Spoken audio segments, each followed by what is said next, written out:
Today's episode is brought to you by Miriam Darlington's The Wise Hours, which Robert Macfarlane calls a beautiful book, wise and sharp-eared as its subject. In her quest to understand the elusive nature of owls, Darlington watches and listens to the natural world and to the rhythms of her home and family, inviting readers to discover the wonders of owls alongside her while rewilding our imagination with the mystery, fragility, and magnificence of all creatures. Darlington, says Jonathan C. Slatt, writes with intimacy and beauty, and Caspar Henderson calls The Wise Hours a delight. The Wise Hours is out on February 7th from Tin House and available for pre-order now. I've been hoping for and anticipating this conversation with Mariana Enriquez for many years now. After Mariana won Spain's Arralde Prize in 2019 for her latest novel, I was seeing so much intense, intriguing discussion and enthusiasm for it in the Spanish-speaking world that I reached out to her to see if she knew whether it would be translated into English, especially since we didn't have a novel of hers in English yet. In the meantime, her story collections were coming into English and creating a similar enthusiasm, and these intense and substantive discussions about what she was doing with and to the horror genre in an Argentinian context, how she was both extending and departing from Argentina's own long tradition of fantastical literature, and how she was reshaping it. Mariana often being referred to as the Queen of Terror, or the Queen of Latin American Gothic horror. We checked in here and there over the last several years, and I'm excited to say that the day has finally come, and I guarantee you it is well worth the wait. We talked just before New Year's, Enriquez having just returned from a long trip to Australia and just about to leave again for France to promote her work there. We connected during that island of time, Mariana in Buenos Aires, me in Portland, and shortly after, for the bonus audio archive, I had a long conversation with Mariana's translator, Megan McDowell. This is the first time I've talked to a translator for the second time, once about her translation of Alejandro Zambra's Chilean poet, and now again for Mariana's novel, Our Share of Night. And really, it could have been 3 times, as she also translated Lina Marwane's amazing book, Seeing Red. But I wasn't yet then talking to translators when I talked with Lina. I confess that I thought this second conversation with Megan would be short and sweet, and I even said as much to Megan before we talked. Because in that first conversation, we talk about her origin story as a translator, her moving to Chile, and the advantages of that, her views on translation as an activist act, among other things about her that we weren't going to cover again in the second conversation. A conversation I imagined that would focus mainly on what attracts Megan to Mariana's writing, what their collaboration is like, and what interesting challenges she was confronted with in bringing this specific work into English.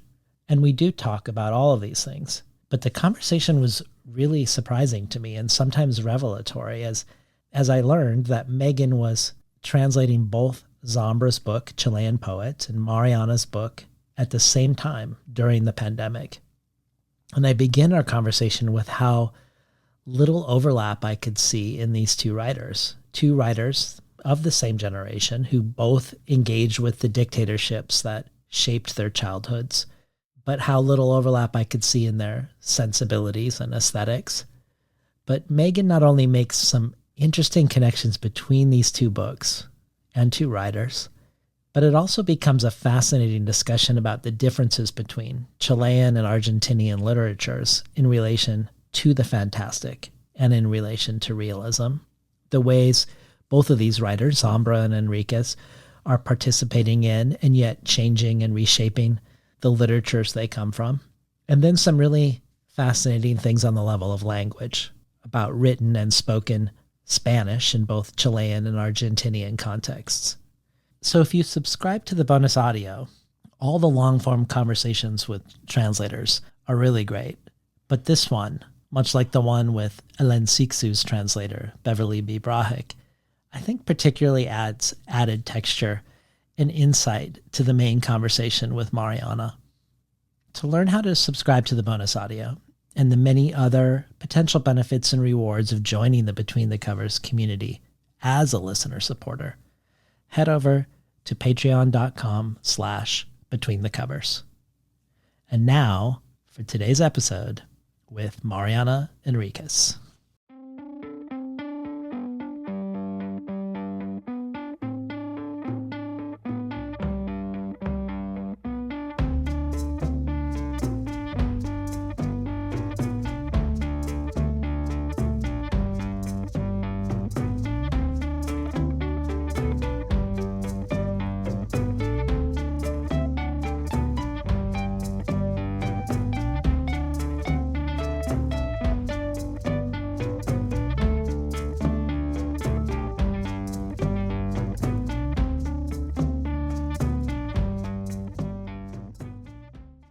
Good morning and welcome to Between the Covers. I'm David Naiman, your host. Today's guest is Argentinian novelist, short story writer, and journalist Mariana Enriquez. Enriquez holds a degree in journalism and social communication from the National University of La Plata and has been deputy editor of the arts and culture section of the newspaper Página 12, who in the past have counted on their editorial staff other well-known writers from Eduardo Galeano to Rodrigo Frazan, and where Mariana has written about everything from the fantastical and anti-capitalist work of China Miéville to the power of the imagination in the work of Ursula K. Le Guin, about the fallen dreams of Stephen King, to the movie Get Out, to the work of Anne Carson. Most of Enriquez's work has yet to be translated into English, including her 2 books of nonfiction, the 2014 Alguien Camina sobre tu tumba, Mis viajes a cementerios, which might be translated as Someone Walks on Your Grave, My Travels in Cemeteries, of which Bernardo Esquinca says, with a keen sense of humor, Mariana Enriquez unearths historical details necessarily macabre, to reveal that cemeteries are much more than dust and bones. They're places charged with sensuality and mystery like life itself. As well as her 2018 nonfiction book, La Hermana Menor, Un Retrato de Silvino Ocampo, The Younger Sister, A Portrait of Silvino Ocampo. Her 2 novelettes and first 3 novels also await translation, which I suspect, given the enthusiasm her work has received in the Anglophone world, is likely to happen. Mariana's second story collection, Things We Lost in the Fire, was the first of her books to arrive in English, translated by Megan McDowell, with stories from it appearing in Granta and The New Yorker, named a Best Book of the Year by the Boston Globe, Remezcla, and Words Without Borders. Helen Oyeyemi says of this collection, these spookily, clear-eyed, elementally intense stories are the business.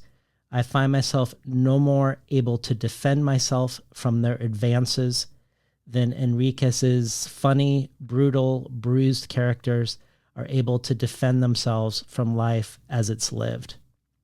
Her second book in English was her first story collection, The Dangers of Smoking in Bed, also translated by Megan McDowell, a finalist for the Ray Bradbury Prize, the Kirkus Prize, the Los Angeles Times Book Prize, and shortlisted for the International Booker Prize. Of this collection, Kazuo Ishiguro said, "The beautiful, horrible world of Mariana Enriquez, as glimpsed in The Dangers of Smoking in Bed, with its disturbed adolescence, ghosts, decaying ghouls, the sad and angry homeless of modern Argentina, is the most exciting discovery I've made in fiction for some time." So it's with great pleasure to have Mariana on the show today to discuss the arrival of her most recent novel, her 4th novel, the 2019 Nuestra Parte de Noche, into English, her first novel to be translated, yet again by Megan McDowell, as Our Share of Night. Nuestra Parte de Noche won Spain's Arralde Prize in 2019. whose previous winners include Javier Marias, Roberto Bolaño, and Guadalupe Nettel, publishes weekly, and its starred review calls it a masterpiece of literary horror.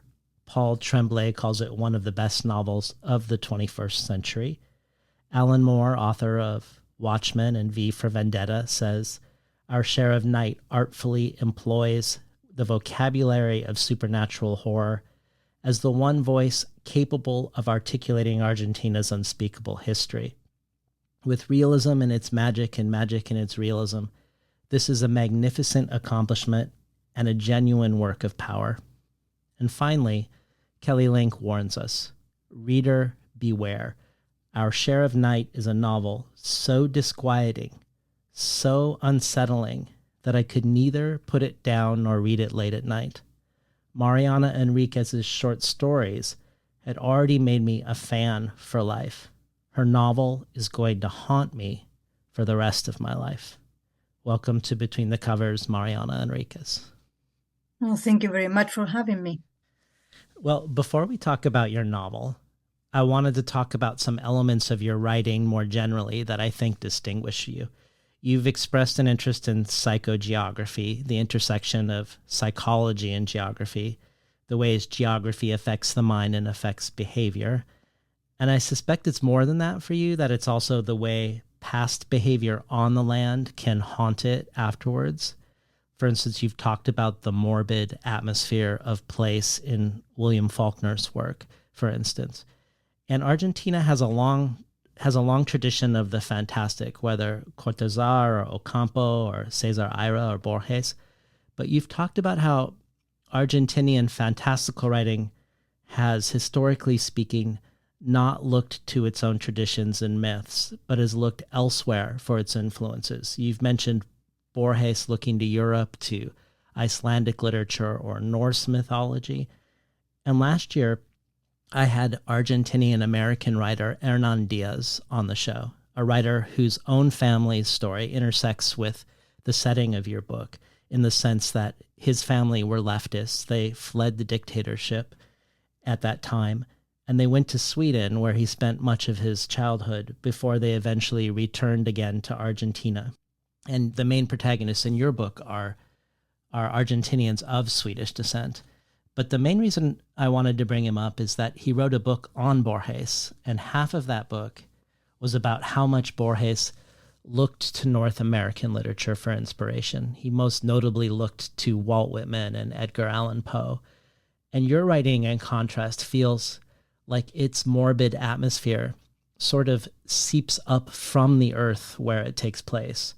So before we talk about how and why it does this, maybe we could start with your thoughts on the tradition that precedes you in relation to place. Why do you think the conversations it wanted to have is with literatures and mythologies and stories that originated elsewhere, that originated outside of Argentina? I think it's because Argentinians of, I would say, middle class and upper class never really felt of the land, always felt as Europeans living here in the end of the world. And they were always looking for the motherland in the north.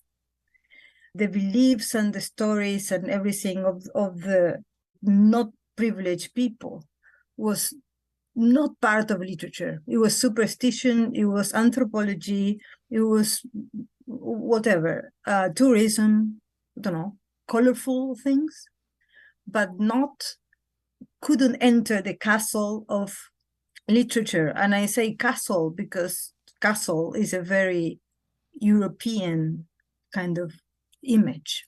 But also, like, they look to the literature in America. But for example, Borges didn't like Raymond Chandler, for example. And why he didn't like Raymond Chandler? Because Raymond Chandler was dirty. Because Raymond Chandler talked about society and sex and dark things and the underbelly of LA, for example. So he liked the really, in a way, clean stories of Conan Doyle, for example, and stuff like that. And of course, he liked the poetry, but he had some problems with everything that was down and dirty. So he wasn't really paying attention or alive, but I think that, for example, he would really, really not like, I don't know, Raymond Carver or writers like that, because to him it was too near the everyday experience, that he kind of didn't think that it was in literature. But most of it is a class thing.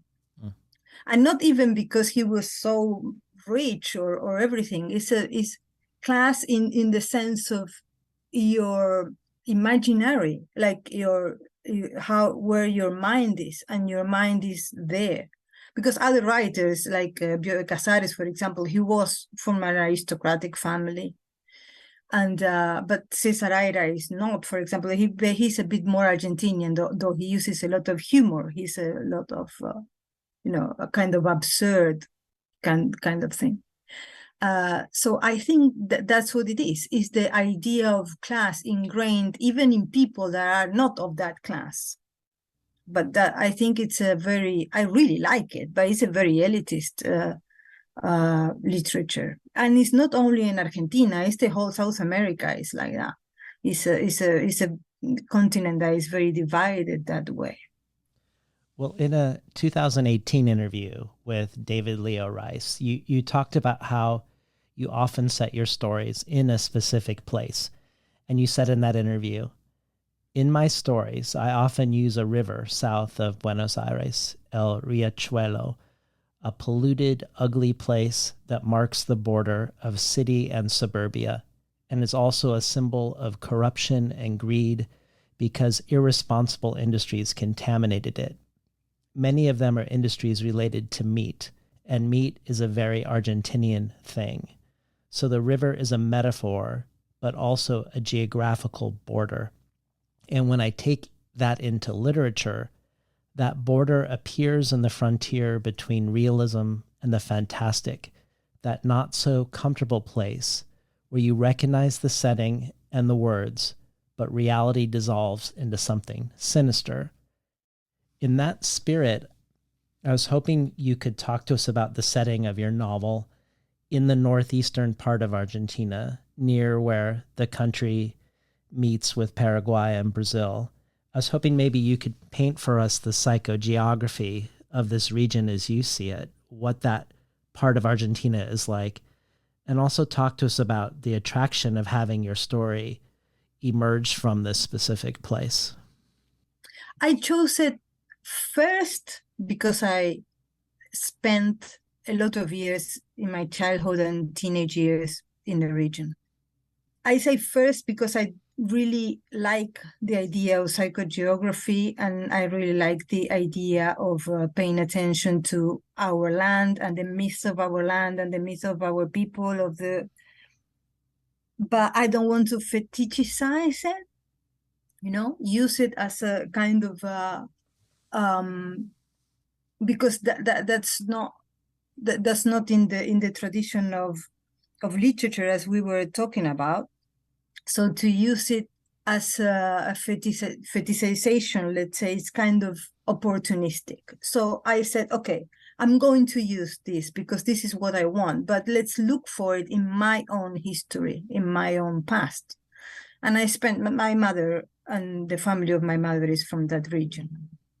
That region is a region that is very selvatic. It's very, I wouldn't say it's jungle, that is more going to Brazil, but it's very voluptuous nature there.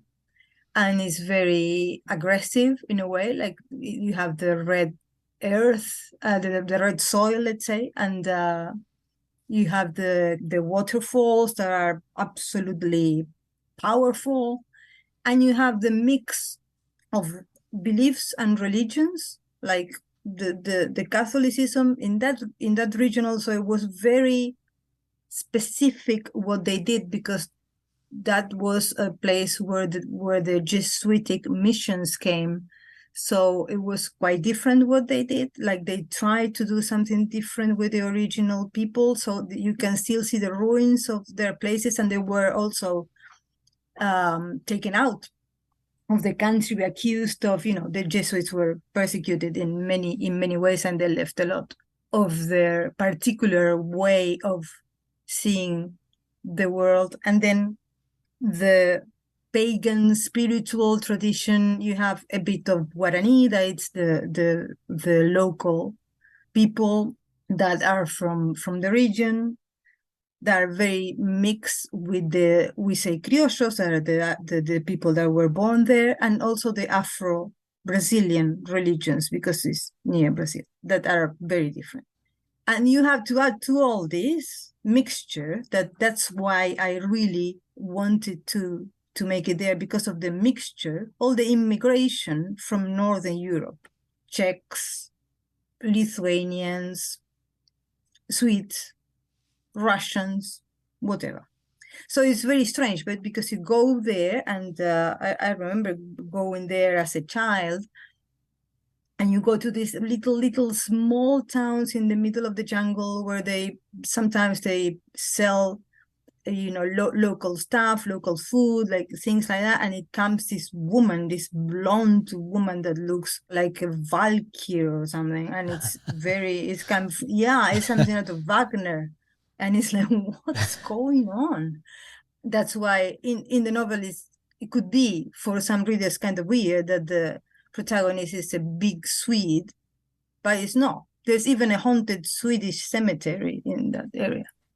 And it's quite a big cemetery, the Swede cemetery.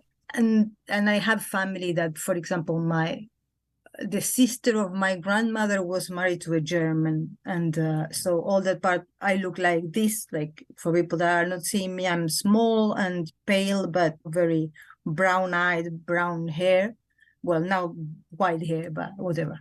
But that part of my family are all very blonde and scary looking. So,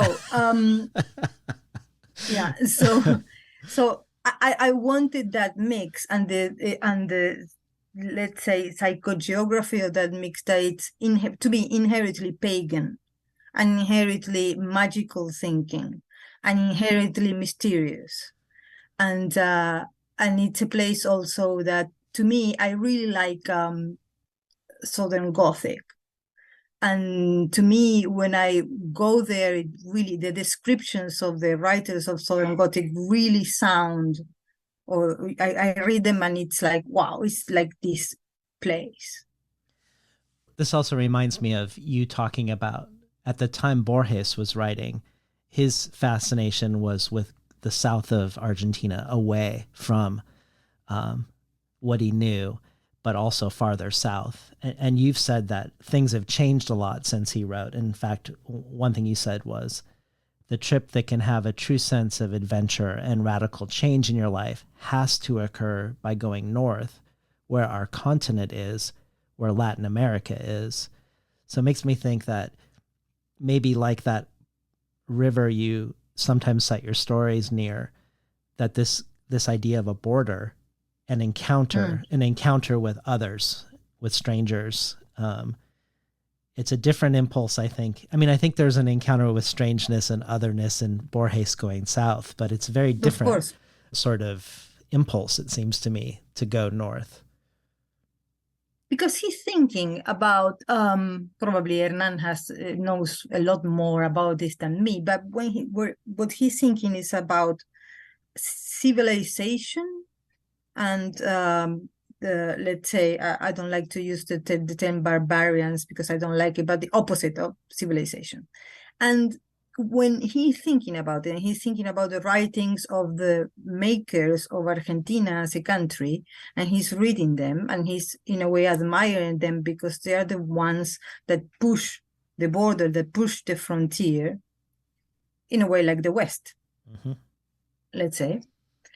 But of course, it was in the South where they killed, and the extermination there of the originary peoples was very efficient, let's say. And so Patagonia now is a place where it has a few descendants of the original people, but most of the people are new immigrants, white new immigrants. It's a very wild-looking land, and it's a very open space and kind of it looks like adventurous, but it's not. It's a place of richness. It has a lot of oil. It's a place of tourism. It has a lot of people that go to the mountains or the desert or whatever. And it's a place of new immigrants. In fact, my generation must be the first generation that is called born and raised. The North, though, is where the people get darker. Is where things get more mixed and are more difficult to explain. Is where people come to the city, for example. People from the north come from the city to work because it's the poorer part of Argentina, and the south is not. So that river that I mention sometimes, what cuts really is the city of Buenos Aires in half. And I live now in the kind of middle class part of the city, but I was born on the other side of the river. And the other side of the river is suburbia, but not suburbia as we understand it in Australia or America. It's post-industrial hell. Smells bad, they rob you, it's awful. And then comes the country, and then comes Patagonia. So it's like the barbarians are there around the city, like circling the city. And the north is really how Latin America looks like, darker, more in touch with their beliefs, poorer, basically, and more vulnerable and more exposed in a way. Like nobody goes to the place where the novel appears to ski. Right. And it's a beautiful place, but it's a very abandoned place in a way. It's weird because it's the only place in Argentina I've ever been. Is Really? that part of Argentina? And very briefly a long time ago. So I don't have anything to compare it to in my own life. But in an event you did with Samantha Schweblin in Norway, you talk more about this region, about the mix of immigration, about the indigenous presence, like you said, and that you had family there, and that when you were there as a child, there was a mansion along the river of people of Swedish descent. And you always wondered as a kid what they were hiding from, what they did inside that house, why, as people with so much money, they would choose this place where it rains constantly to build a luxurious house that's sort of hidden from everyone and everything. And I'm presuming this is the inspiration for the mansion in your book where the wealthy family lives that is part of this demonic cult. But another thing you said in this conversation with Samantha is that even though this region is part of your own family's history and part of your own childhood, you didn't want to go there for the novel. You didn't want to see it anew or research it. You wanted it to be an act of memory, of returning to it only in your mind. And I guess I wanted to hear more about that because I suspect as a journalist that there might also be another temptation to go and get the details, quote unquote, correct, to refresh yourself about the sights and sounds and smells, to feel it again, to take notes, to see the creepy mansion and what it looks like to you as an adult. So talk to us about why you wanted to preserve it in a certain way and then explore it from that place. I think first is because in my mind, journalism and literature are very different. And journalism needs this, what you mentioned, all the investigation, all the being there. But to me, literature is an act of creation that really, to me, should not have that much help of real things. To me, it's more an act of imagination. This is not that I, dismiss the literature that is more based in facts or whatever. And I think journalism is literature when it's, proposed in a certain way. But for me, because how my mind works, all that is investigation and, recreation and everything, I try to avoid it going to the facts, going to the place again, because also I know as a journalist that has no end. It has no end in a different way that imagination has no end, or memory. Memory is confusing, imagination is confusing, data too. But I think imagination and not trying to rely so much on the facts gives you more truth. This is a very weird thing to say, but memory is something very, very tricky. When I mean, when you, for example, try to interview people from the area, they will tell you 1,000 different things. That could be very useful. But I have my own memory with 1,000 different things. I don't need that. I would need that if I wanted to do a story about the house and publish it in a magazine. But this is a novel. This is different. And also, I'm kind of worried of some kind of. I notice it in the last decades. I think some need, not a real need, but a generated need of literature to try to be very, let's say, transparent with reality. And to me, it's like, who cares? I mean, if this street has a different name, or I got the name wrong, or this thing happened in 1923, but really happened in 1924, it doesn't matter. It's a novelist fiction. The idea of fiction having to be accurate as in adjusting to the facts, to me is really, when I was growing up, I never read a book and tried to fact check a book. Never. I just took it as, whatever. Maybe he has to be telling the truth, because he is telling the truth. He's telling the truth of fiction. And the truth of fiction is different than the truth of journalism that really doesn't exist. It's more like, the most honest approach to facts that you can give the reader. So I wanted just to rely first in my memory, that you can really rely on, but what was there. And also we have some tools now that there wasn't when I started writing. You can have the internet. Like the mansion now is a hotel. It's a very luxurious hotel. And the owner of the hotel is totally convinced I was there. And he even told people in the magazine that I was there visiting and with some director for making a show or something. And I never went there. I love that.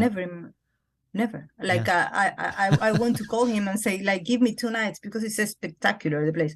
And I said, give me 2 nights and I can be there, because it wasn't me. Yeah. Like, I hope you get to go. Yeah.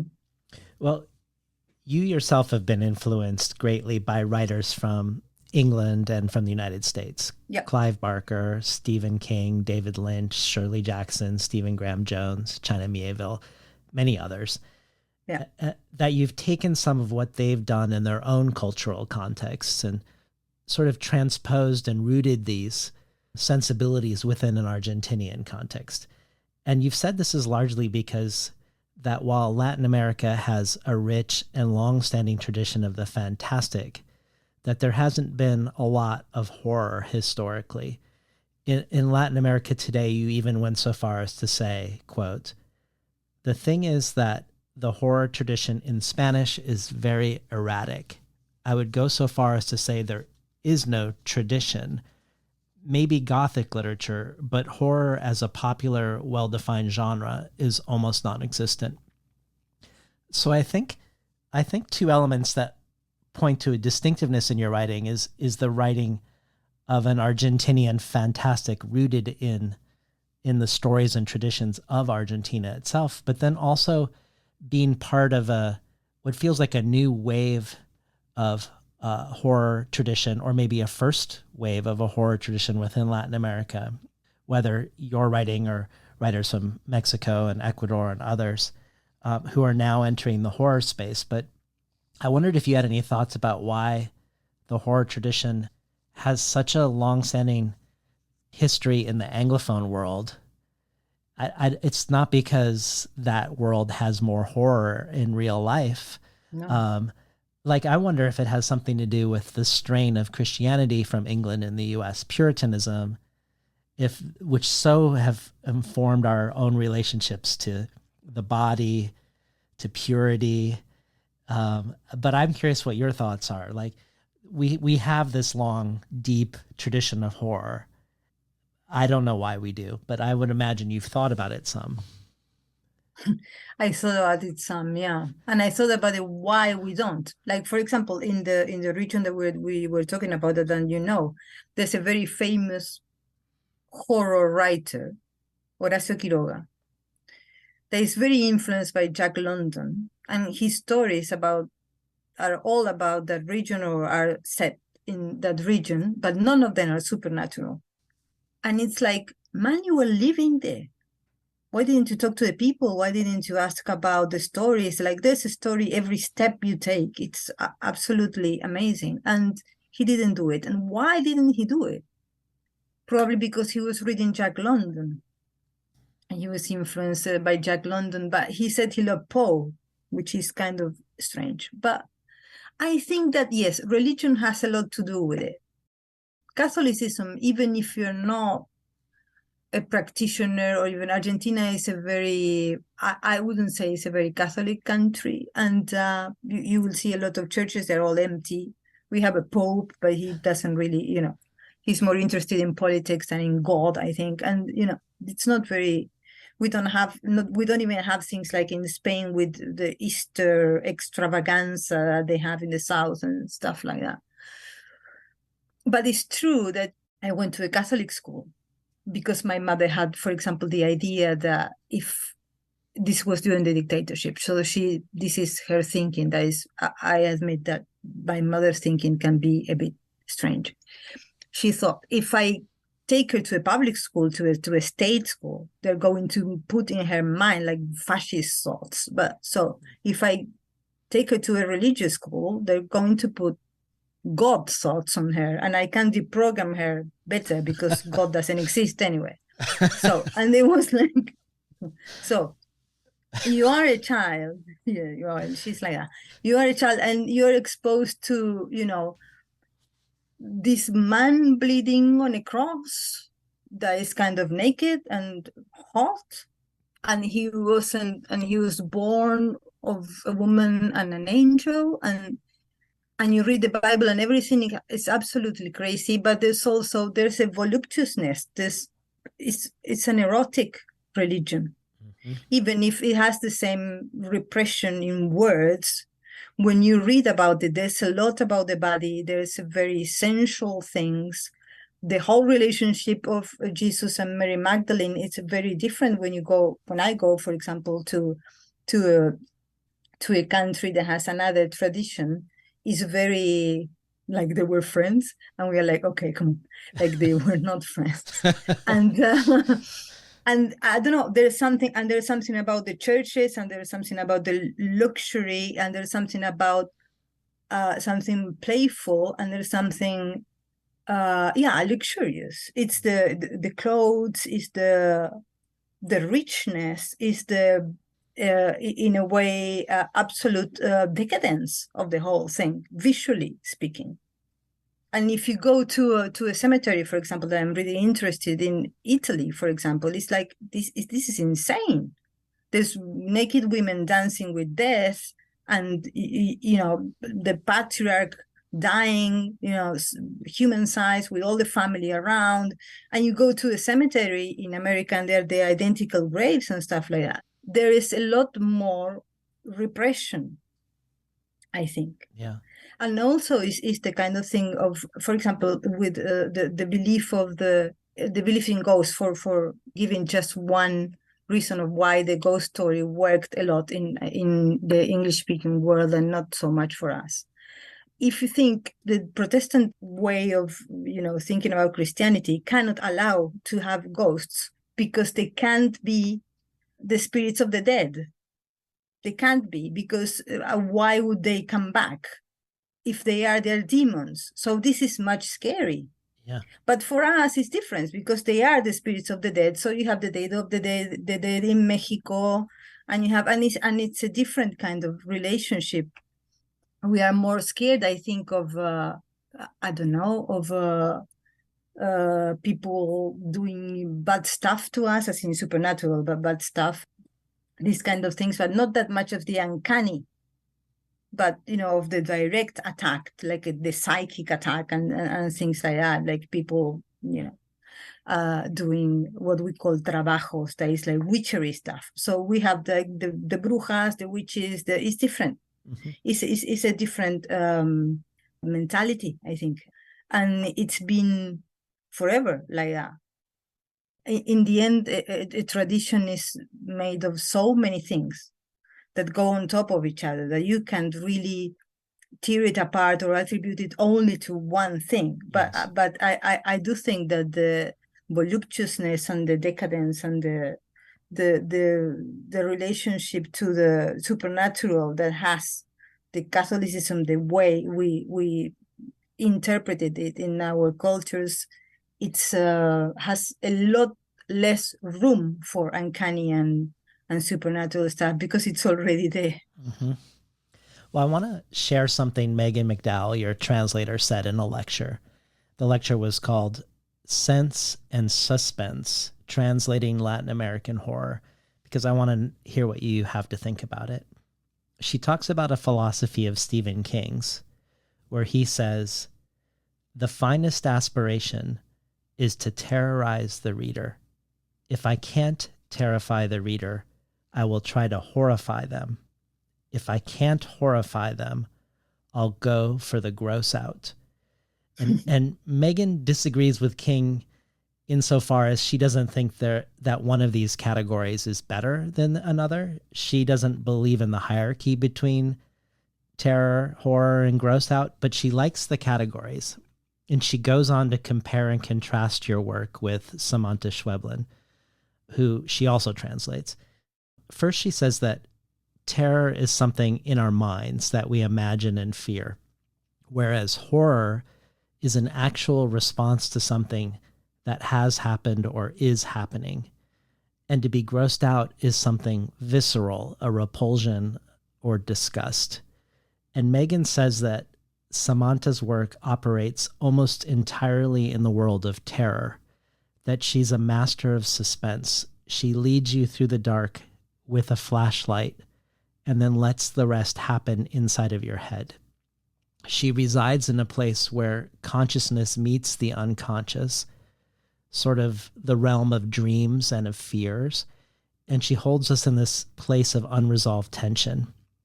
And Megan thinks that Samantha is working in the fantasy tradition of Borges, Cortázar, and Ocampo, and that her settings, unlike yours, aren't particularly Latin American, that she sort of creates environments that are almost hermetic and separate and removed. And then talking about you, she says, she thinks your work operates on all three levels. You punch us in the gut, you get us in the heart, and you gross us out.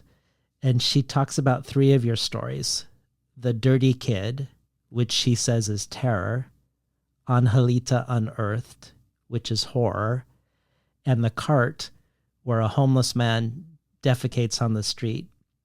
But you don't stop there. You keep us with the smell of it, the texture of it, the look of it.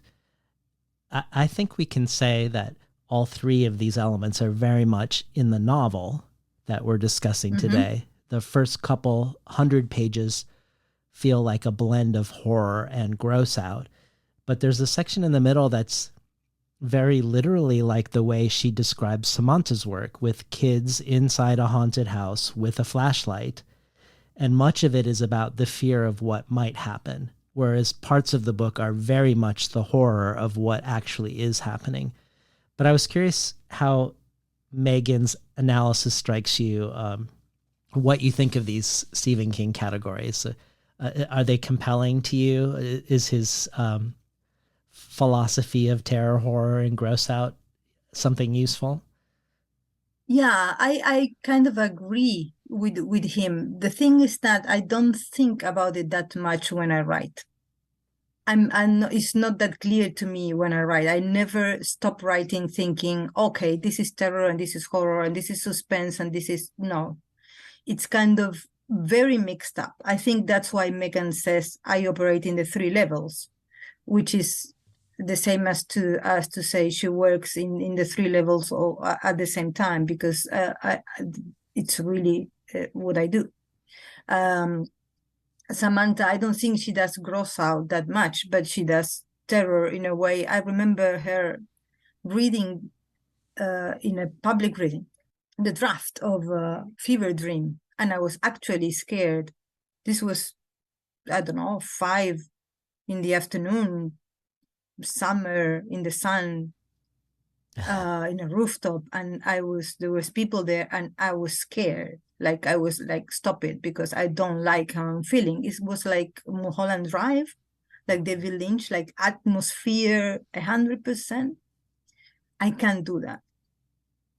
Because when I start doing that, in a second comes politics, in a second comes violence, in a second comes what you would call gross out. That is not only the excrements, but also physical violence, body horror that I love.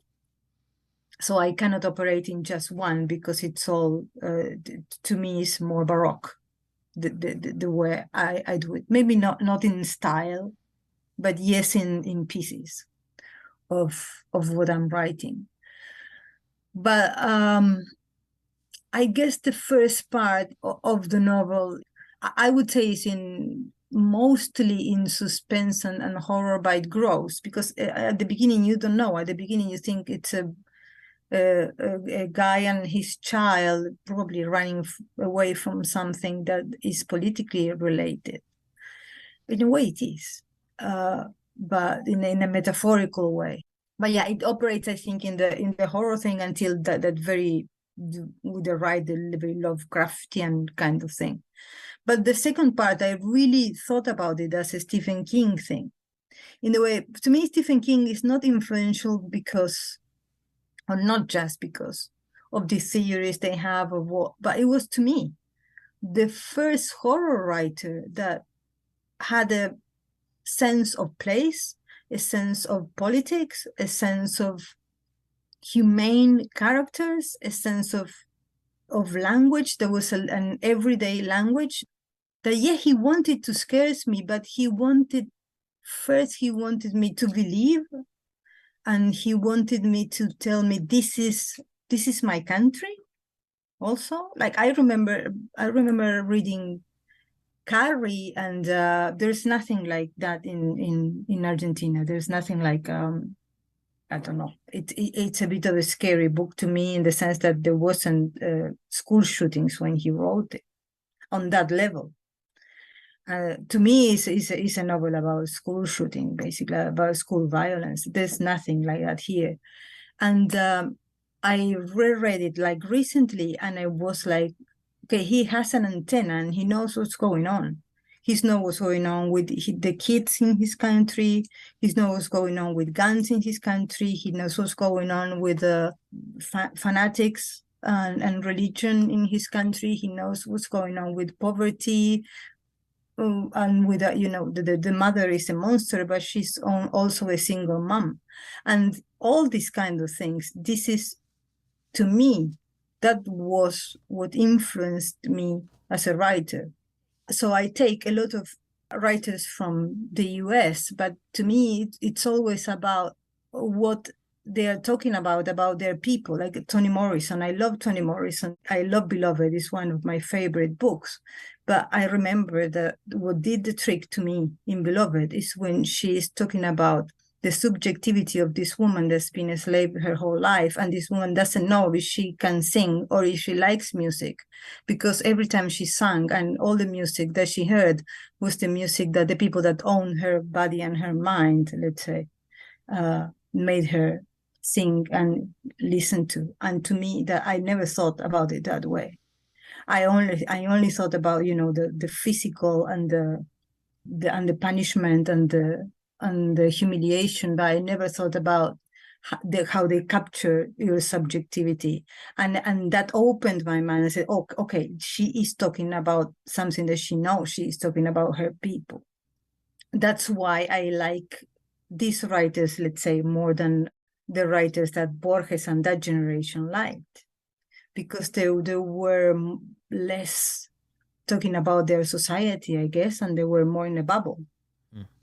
And or in a Puritan bubble, like Borges loved Hawthorne. I love Hawthorne, but it's a very secluded kind of thing. And what I like is more of these messy things. And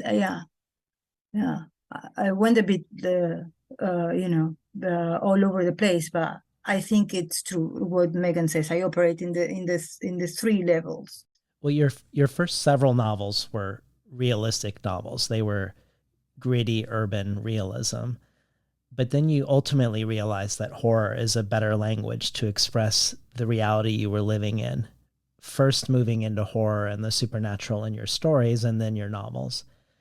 In your conversation, again, with Samantha in Norway, you said that horror is ultimately your literary language because horror was your reality as a child. And you mentioned how under the dictatorship, you would have to ask the police for a permit to have a birthday party, how people were disappearing, concentration camps being set up, mass graves, children kidnapped and given to other families, dissidents thrown from planes while they were still alive. And your parents are telling you not to speak of anything with friends or at school about any of the people your family knew who might be involved, who could be murdered as a consequence. And I wondered if something else, I guess, was part of your childhood or part of your childhood atmosphere, because recently I watched the Argentinian film by Santiago Mitre, Argentina, 1985, about the trials right after the dictatorship of the highest governmental officials, which apparently was the first civil trial ever against a military dictatorship. Yeah. And one where no one would help the prosecutor because everyone feared for their lives if they did. So he had to assemble a team of really young people to assist him, people who had no trial experience. And there were 709 testimonies involved in the trial that stood in for thousands of testimonies. But what seemed particularly remarkable was that it was all on television. And one testimony central to the movie, and I imagine it's probably by extension was central to the imagination of Argentinians if this was on TV. But central to the movie was the testimony of a physicist, Adriana Calve de la Borde, who had been imprisoned when she was 6.5 months pregnant. And when she went into labor, they blindfold her with her hands tied behind her back and put her in the backseat of a car. And they wouldn't unblindfold her or release her hands as she gave birth sitting in the back seat next to another woman who was a collaborator with the police. And somehow she's able to get her underwear moved to the side without her hands, give birth to a baby who lay on the floor between her feet, the cord still attached. All of this she's testifying about on television. When they get to where they're going, the doctor, and I'll just say as an aside, complicit doctors is a big part of your book. The doctors who are involved in a lot of the horror or assisting the horror. This doctor eventually cuts the cord and makes this woman clean the floor and her stretcher naked while her baby covered in meconium is crying, and while men are watching her and insulting her before she can hold her baby for the first time. I can go on and on about this, the 13 days without medicine, that she only was fed once every 3 days, that she had no clothes for a lot of this time. But in the movie, one of the young people assisting the prosecutor was from a very pro-military family who hated him for supporting this trial, for participating on the side of the prosecution. And when they heard this testimony of this woman, his mother changes her mind and supports her son's activity.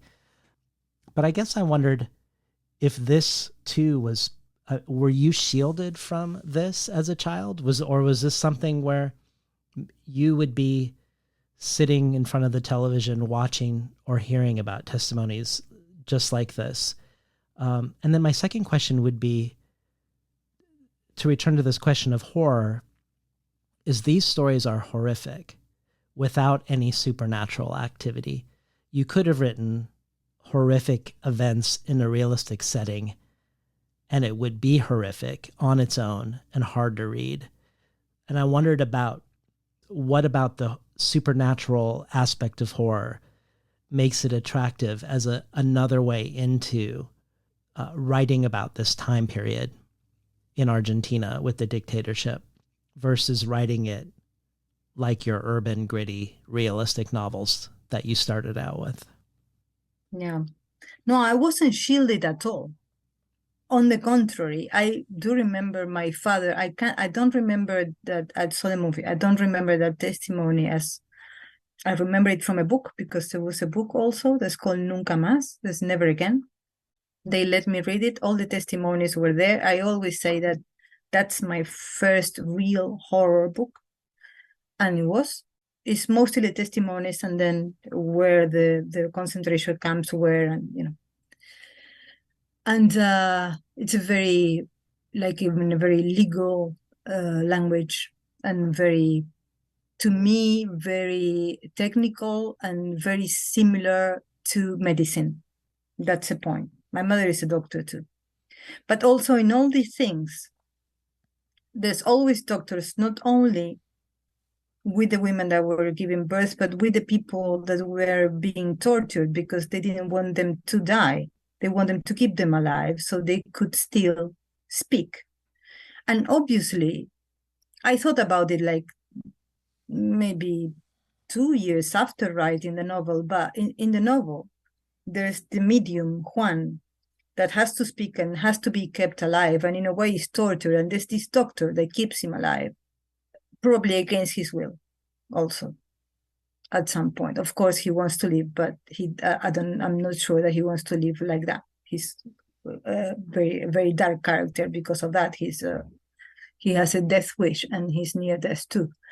But this idea of the doctor that is trying to keep you alive, not curing you, is not a positive doctor, but, you know, like a doctor of death kind of thing. It was all over that period. And also I had the language because my mother is a doctor, so I had the books and I was kind of obsessed with it. But I don't remember that testimony in particular, but I do remember in the radio, my father used to come back at night, and part of the trial was on the radio. And I remember a testimony of a man that was saying that the torture was like they were picking the, how do you say, the part of the foot where you used to step, like the back. The heel? Of the heel, yeah. The heel of the foot. Yeah, they started to peel it. And I remember clearly my father looking at me. I was 10, maybe, something like that, 11. My father looking at me and saying, you see how mean they were? Like, there was no concept for any child, I think, of shielding us from this. Because it was the everyday life. I mean, I don't think it's possible to shield. You were going to know anyway. And also you're going to know because in school, for example, the rumor in school, we would get together like 3 or 4 girls. This is a vision that appears a lot in many of my stories. 3 or 4 girls like talking blah, blah, blah, blah. And secretly thinking, okay, do you think that girl is the child of her parents, or was she robbed?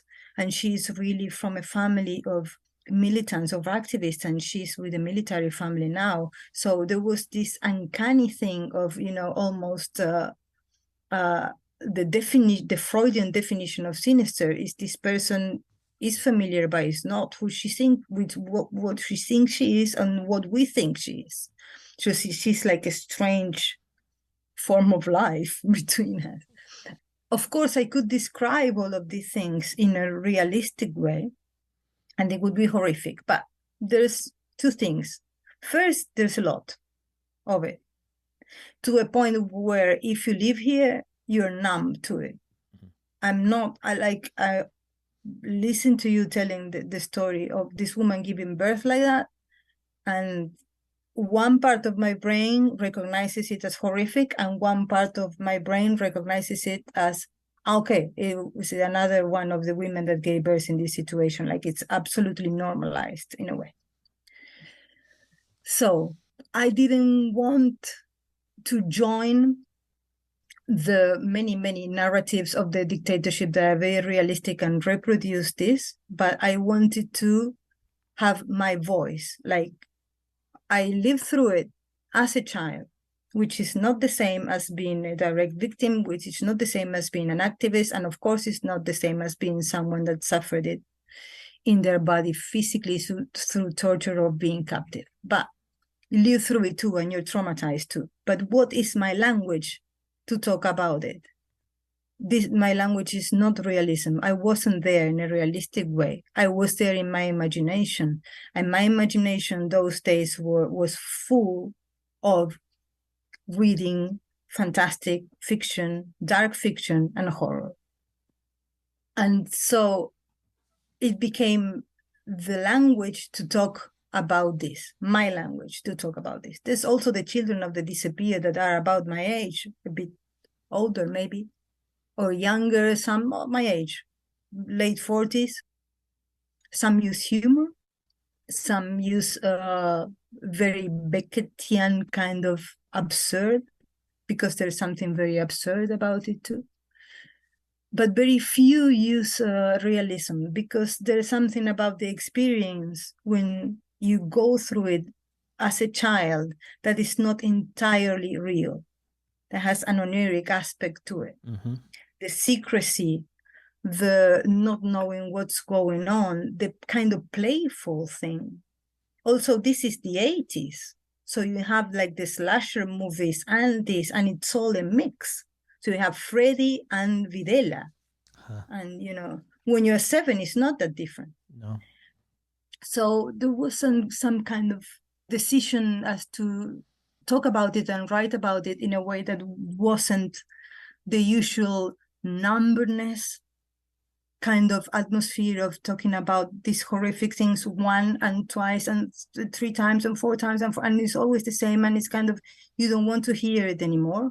But if I think about it in horror terms, ghost in Spanish is aparecido, that is the opposite of desaparecido, of disappeared. So even in the language, there's something there going on. And also the secrecy of the dictatorship helped a lot with the sinister and like the Freudian sinister, like the house next door could be a concentration camp, because in fact it was sometimes. They used places like that. So yes, and my first 2 novels really are very influenced by, I really liked, this is kind of weird, but I really like the writers of the AIDS era, like, I don't know, Kathy Aker, Bret Easton Ellis, Dennis Cooper. That was huge for me. Also comes again, The Body also comes again, Disease. So my first novel is about a gay love story with a bit of Hellraiser, but nobody thought about it like that. I mean, and nobody saw the Hellraiser reference and the Clive Barker reference and the gay, like, to me, is a very queer novel. And the second, a bit too, is very influenced by Dennis Cooper. It's a boy that, you know, is abused by his father and tries to run away from home. But yeah, they are realistic, but they are horrifying in a way. And to me, it wasn't enough. But also, I didn't have still very clear which was the language of horror that I have to use to talk about certain things. I was playing around. My first novel came when I was 21, and the second came 10 years later while I was, you know, trying to make a living. So I think I started to write horror when I understood this, that I just told you, that it was the language that I had to use as my own language to escape from the realistic kind of sameness that comes to every horrifying thing. Has a sameness. It even happens to me with other horrifying things, let's say Vietnam narratives. I think it's all the same. It's very, very similar. You need a shock again. And I'm not scared of, this is the genre I chose, and the genre I chose is shocking. its purpose is to shook you up, is to wake you up, is to say, hello, let's go back to the horror, okay? This is not an everyday thing. I think a horror in that way is very moral, let's say. It's not, it's trying not to, trying not to normalize things, but to tell you in your face, like, look how horrific this is, and give it back the horrific essence of what happened. Could you, in the spirit of that, could you introduce us to the order, the cult of black magic and unspeakable violence that is central to the book? Who are these people? What do they believe in, and what are they hoping for? As if you were to introduce us to this global network that we're intersecting with here in Argentina. Of course, they're awfully rich. They're not necessarily related to politics, but in a way they are. They are related to power in general. So whatever the politics are, they are near them. They are transnational, let's say. In my novel in particular, they are British and Argentinian. There's a strong link between, especially in the first decades of the 20th century, between Britain and Argentina. Like, I don't know, Britain made the trains, for example, and we were there commercially, we were like the first, we were like a colony, not officially, let's say. And easily, the colony, we didn't have to send officers. We did the job. But I thought about it this way. If you have everything, if you have all the riches, if you have all the contacts, if you can live the better life, if you live in what I call, in a way, the country of the rich, that it's the same everywhere. You go to the poorest country in the world and you go to the elite that is rich, and they live exactly the same as the rich in another place. But if you have that, what would you want to make it last forever? You would want it to live forever.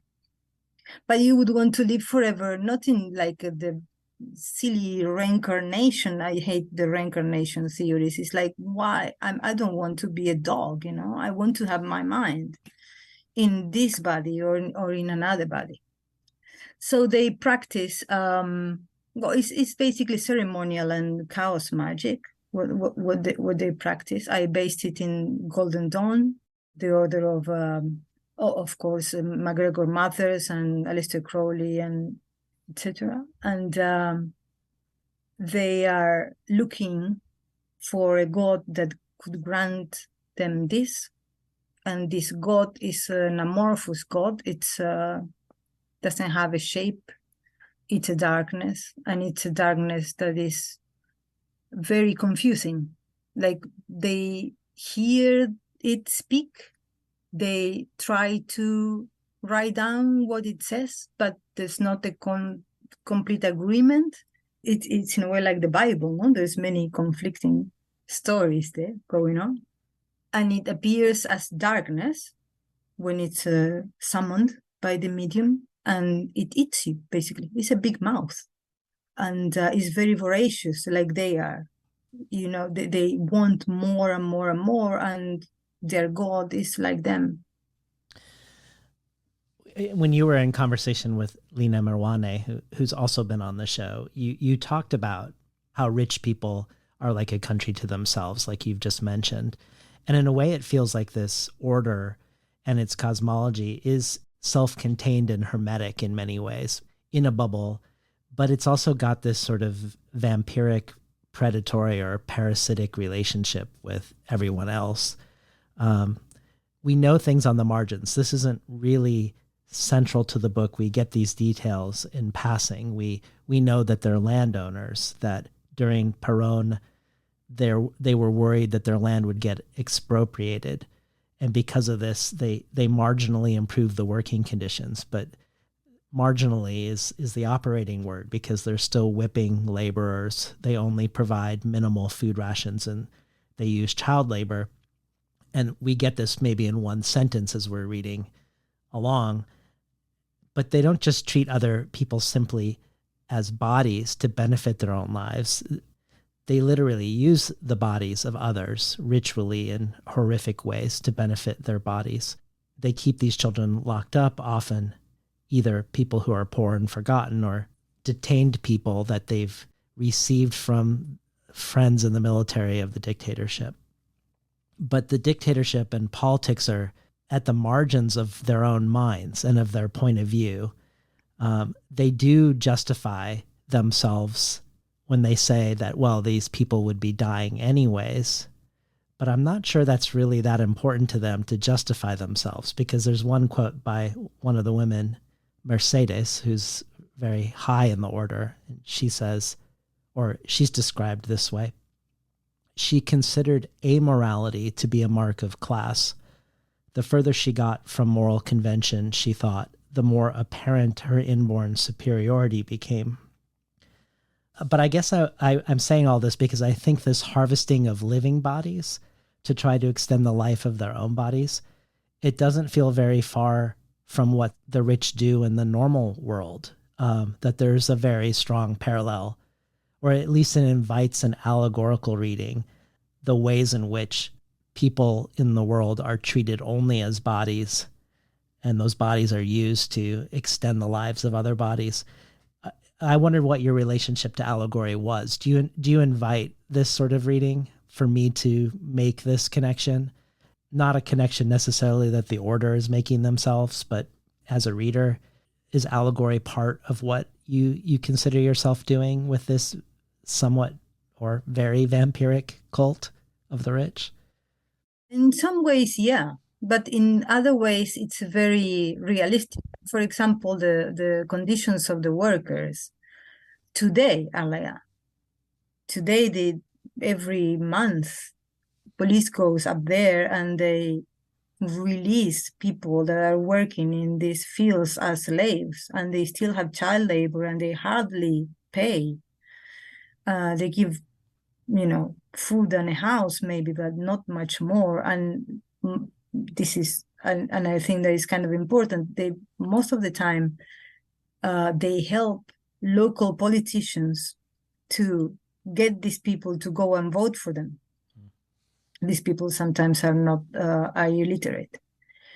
So that is in passing, because that is something that happens in real life, and to them, to the mentality of the order, this is the status quo, this is the order of things.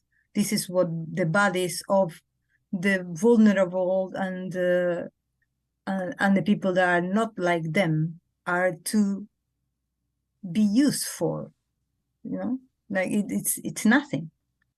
So of course there is the allegorical reading, but in a way I wanted to treat it with these details in the margins, in a bit like a journalist would, with the little details of color, because these little details of color sometimes is data. Mm-hmm. Sometimes it's the truth of what's going on.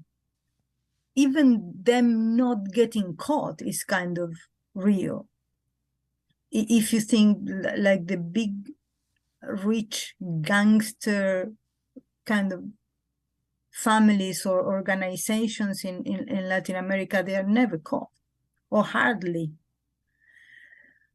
And there's a sense of impunity they have. Of course, in the case of Mercedes and many of the high members of the order, there is this idea of the aristocracy of evil. They are princes of hell. And being this aristocracy of evil, they can have the weakness of the bourgeois. I mean, the weakness of morals, the weakness of doing good or doing bad.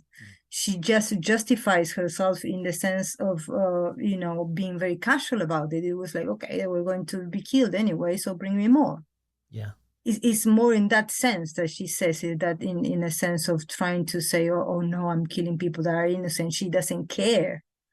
She just needs them to feed her God. And that's in a way, that's what the rich are doing. They're feeding their God. That is not only money, just not that. It's a way of living.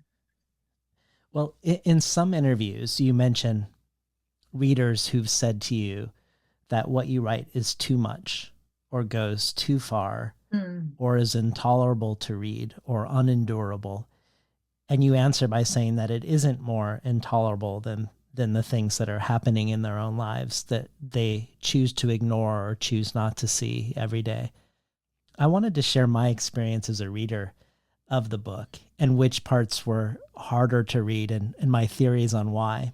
But first I wanted to give an example from the book of the horror. And I'm going to choose one that's not really a spoiler. It's from a book that Gaspar, the main child in the book, and his friends come across, a book of Chilean and Argentinian legends and myths. It's about a cult that meets deep in a forest in a secret underground cave. And to join the cult, you have to kill your best friend, skin them, and make a vest out of their skin that shines white in the moonlight in the darkness. And the cave is guarded by an imbunche, which is a kidnapped baby. And it's interesting that a lot of the myths end up with these stolen children, which obviously connects us to the dictatorship. But the cave is guarded by an imbunche, which is a kidnapped baby, kidnapped by the witches or the warlocks, who slowly over time, step by step, twist its head so that it's looking back down its own spine, and whose limbs are all twisted, and the baby's back is opened up so that when they break one of its legs, they can place the foot inside of its own back and sew it back up so that the foot is inside of itself. And the imbunche then walks on two hands and one leg.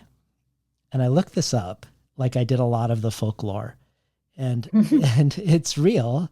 And in fact, one of the last, or maybe the last, witch trial in the world in the late 19th century happened on this southern Chilean island, where the male witches testified to all of this. They talk about a magic cream that they would put on the imbunche to make it hairy.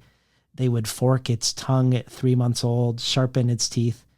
And then during its early months, it would only be fed black cat's milk and goat flesh. And then later, when it was old enough, corpses from the cemetery.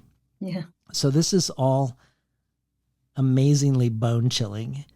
And it's similar, and I think grotesqueness to the rituals that you invent in the order. So I just wanted to read that. It's a very minor part of the book in terms of focus. But the parts of the book that were most hard for me to read had to do with point of view. When we're inside of the mind of people who are deeply complicit in perpetuating horror, which we are for a significant section of the book, we're deep inside of a cosmology. Maybe this relates to when you talk about beloved and the stealing of subjectivity. When we're with the kids, or later when we're with the journalist, I can be disgusted and scared, but I'm still able to breathe. But when I'm inside the minds of the people who belong to the order, who don't try to free the locked up, deformed children or put them out of their misery, that's when it's really hard, because I wonder if my subjectivity has been stolen. Like, I don't know where to put my foot on the ground, because the only place I can place it is a place that's participating in the horror itself. So I guess I was curious about the desire to tell the darkness from the point of view of the darkness at certain points. Because you do shift point of view. We get different angles into this world. Talk to us about this notion of point of view and sometimes telling the story from inside. Yeah, to me, weirdly, one of the parts that I most enjoyed writing is the point of view of the doctor. That is probably the more pornographic and more disturbing part. It's very short. You can't really keep that for a long time, but that is really inside of the mind, because I wanted to show the readers and me too, how do they think, what is the body of this boy to him? Is something very functional, very erotic, very disposable, and he's a bigot, and he's absolutely, he despises poor people. He's fascinated by death in a way that is like fascism is fascinated by death. I was thinking about, for example, in Spain, the Viva la Muerte, the militaries with Franco would say Viva la Muerte, that is like a long life death. It's like very, very, well, I don't know, I was absolutely like, what, this is true horror. And yeah, I wanted in that novel in particular for the narrators to be from inside the darkness and from inside the mind of these people. Because I think there's many points of view. So only give the reader and myself too, the point of the safe points of view is not honest. Because this is a dark cosmology. This is a novel that deals with evil. So if I'm not going to deal with evil from the inside, not just describing it or not just telling what it does to the supposedly good people, because nobody is totally good in the novel. Everybody is very dual, and I wanted that too. But once I managed to get inside their minds, and especially the idea they have of love, for them, love is something that in this cosmology, in this world, it is a waste.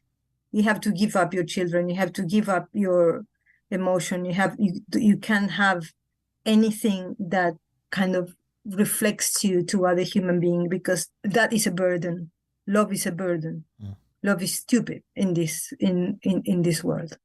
And to have them have this kind of mentality and have this kind of philosophy, to me, it was very dishonest to don't go to the mind of them and to understand that maybe it was difficult for them to, like for Florence, it's difficult to give up her boy, but she does.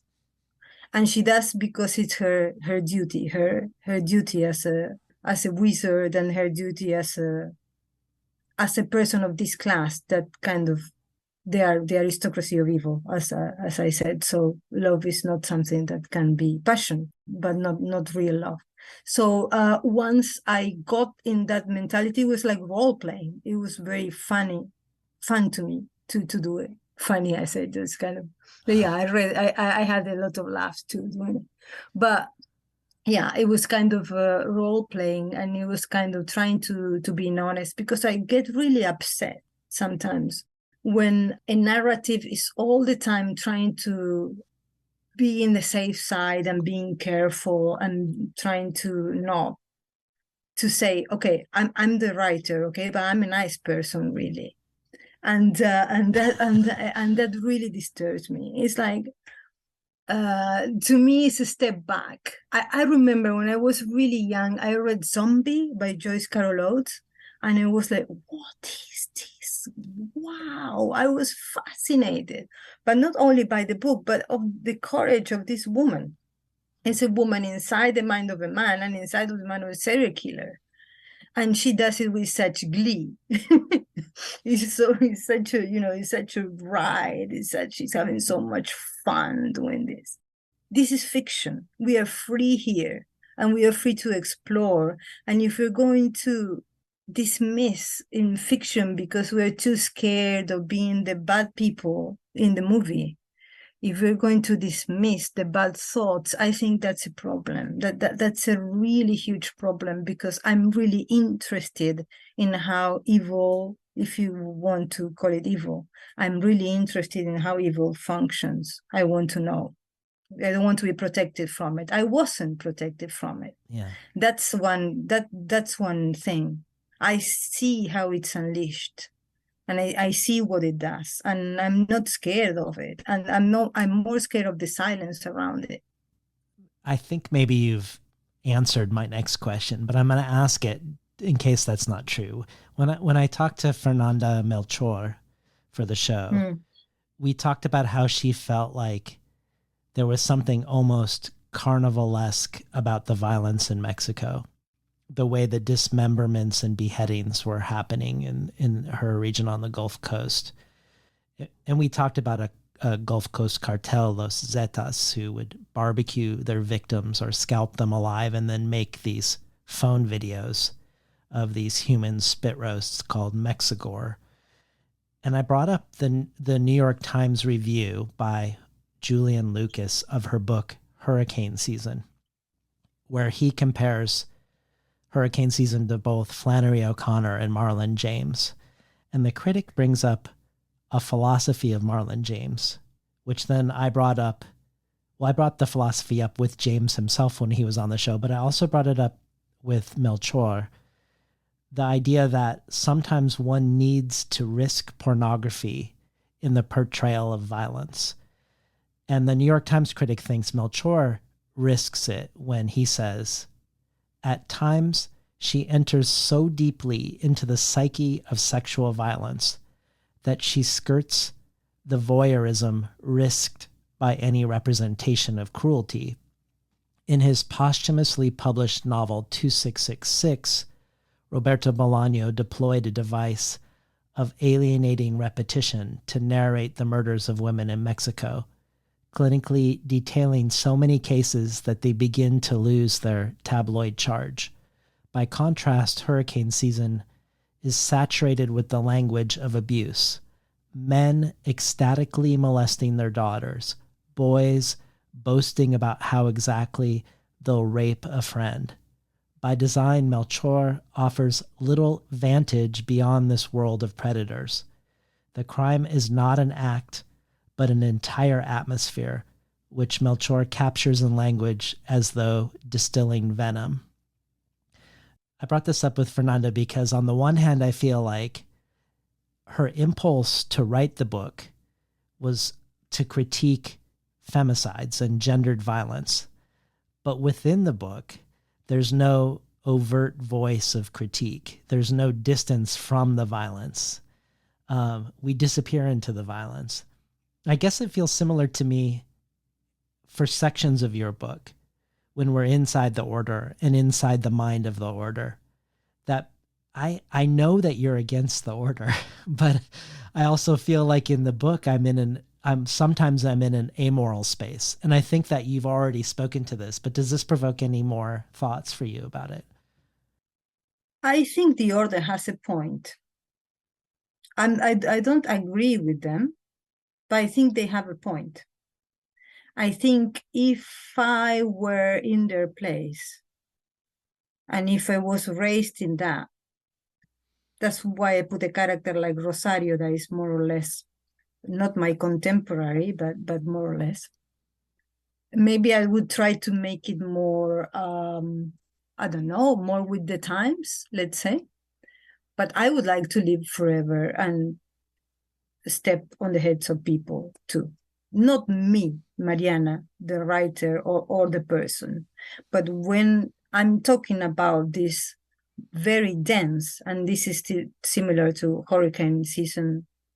I think she's much better than me, but anyway, there's a density to the violence and to what is done with the bodies and to the glee or to indifference done with the bodies.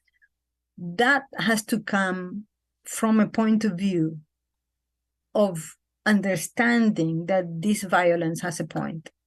Of course, Fernanda doesn't agree with the violence of the cartels, but she understands why they're doing it. She understands why there's people moving from the military to the cartels. She understands why there's young people going to being sicarios or to sell drugs other than to work in a McDonald's. She understands the mechanisms of this. I wouldn't have done the order the way I did it if I didn't do before the biography of Silvina Ocampo. Silvina Ocampo was the wife of Bioy Casares and the best friend of Borges, and she was from a very, very rich family, an aristocratic family. And I had to go to her houses, interview her friends, and there was a sense of superiority from them, that sometimes even when I went into their mansions and into their houses, I thought, okay, if I disappear here, nobody will come after these people. Nobody, my family would look for me in the streets and, making demonstrations and stuff, but these people will be like, we will never touch her. And they will be, I wish people and could they see your will, expression that you just made. and I completely felt like that in the smallest details. Like, for example, I remember interviewing this beautiful woman that had like a very big black piano in her house. This is in the morning. She lived next to the Vatican embassy. We'll never forget. And the service was out for some reason. I don't know if she couldn't pay them that day or it was a holiday. I can't remember. But she didn't have anybody. And she didn't know how to make a tea or a coffee or anything. So there was one woman from the service, but she was a cleaner, I think. And she made a coffee just for her, not for me, because I was nothing to her. Wow. And in that single thing, that single detail, in that absolutely beautiful house next to the, Vatican embassy that was obviously complicit with the dictatorship and everything, I felt their power and my complete vulnerability to them. And in interviewing them, in talking to them, I kind of understood where they were coming from. They're owners. They were always owners. There was owners of land. They were owners of the country. They were owners of people. They were owners of palaces. It's all the money that is gone, but they were that, and they keep that kind of superiority to you that is very, very, very obvious, and you feel it, and you feel like a cockroach. Wow. And that was something that I really wanted to explore. How does it feel to be in that kind of spirit? I thought about the order before us kind of more in the fringes kind of thing. Maybe, even bohemians or kind of, alternative, that kind of space, like alternative religions and, spiritualities and things like that. And when I met these people, I said, no, these are the people that are the sect. And in Fernanda, for example, I find another influence from the US that to me is very clear. That is Blood Meridian. Mm-hmm. That is the constant, relentless use of language as violence. The language is violent in all that book and in all the hurricane season. It's relentless. And with the change of point of view, I decided not to do that. I decided to let you breathe. Hurricane season doesn't let you breathe. And Blood Meridian doesn't let you breathe. They're shorter, though. Yeah. They're shorter. Like, I'm glad you let us breathe. In the middle of your book, I was like, thank you, Mariana. Well, you've talked about how politics and horror are usually found together, that the horror genre is political by nature. Yeah. And it reminds me of your conversation with Stephen Graham Jones, where he said that slasher narratives are worlds of fairness. There are harsh worlds where justice is delivered. And we particularly crave these slasher stories when we live in a world that doesn't seem fair. And recently, when I've revisited some horror films from my childhood, like Poltergeist, which I hadn't seen in 30 years, as an adult, you really see how political the film is. It starts with the national anthem. Yeah. And then you see the father reading a book on Ronald Reagan. And it's this upper middle class family living in these ever expanding generic wealthy suburbs, which are haunted because the development companies are quietly building them over cemeteries to save money from greed. So they're moving the headstones, but they're not actually moving the bodies, and they're lying to everybody.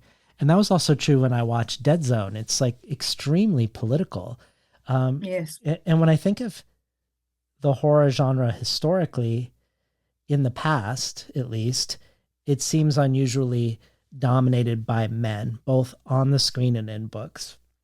But when I think of the horror genre now, I think of Kelly Link, I think of Helen Oyeyemi, but in In Latin American horror in particular, I think mostly of women. Samantha Schweblin, Monica Ojeda, Fernanda Melchor, even Cristina Rivera Garza, who's mostly engaging with it now in her nonfiction. Yeah. And you yourself have written about how your transition from writing realistic fiction to fantastical fiction, it coincides with your own learning how to write female characters. That your first supernatural story and your first female protagonists happened at the same time. And I guess I was hoping maybe you could speak both about your own journey around that, but also any thoughts that you have about what seems like a very robust Latin American generation of horror written by women. Well, my own experience was that I wanted to write women, and at one point in my, I decided, well, I want to write women, and I sat and tried to write a woman, and it was awful. It was not a character, it was just me talking like me and speaking like me, sorry. And there was no depth, I thought that because I identified myself as a woman, that was it. I didn't have to create a literary voice for a woman. And then I understood that I had to. So I had to look back, not to female authors, because that's one thing, but to female narrators. Doesn't matter if they were written by a man or a woman. I didn't care about that. But how is the voice of a woman in literature? And of course, what happens is that you read Patricia Highsmith and the narrators are men in most of the stories, and it's you read Iris Murdoch and that happens.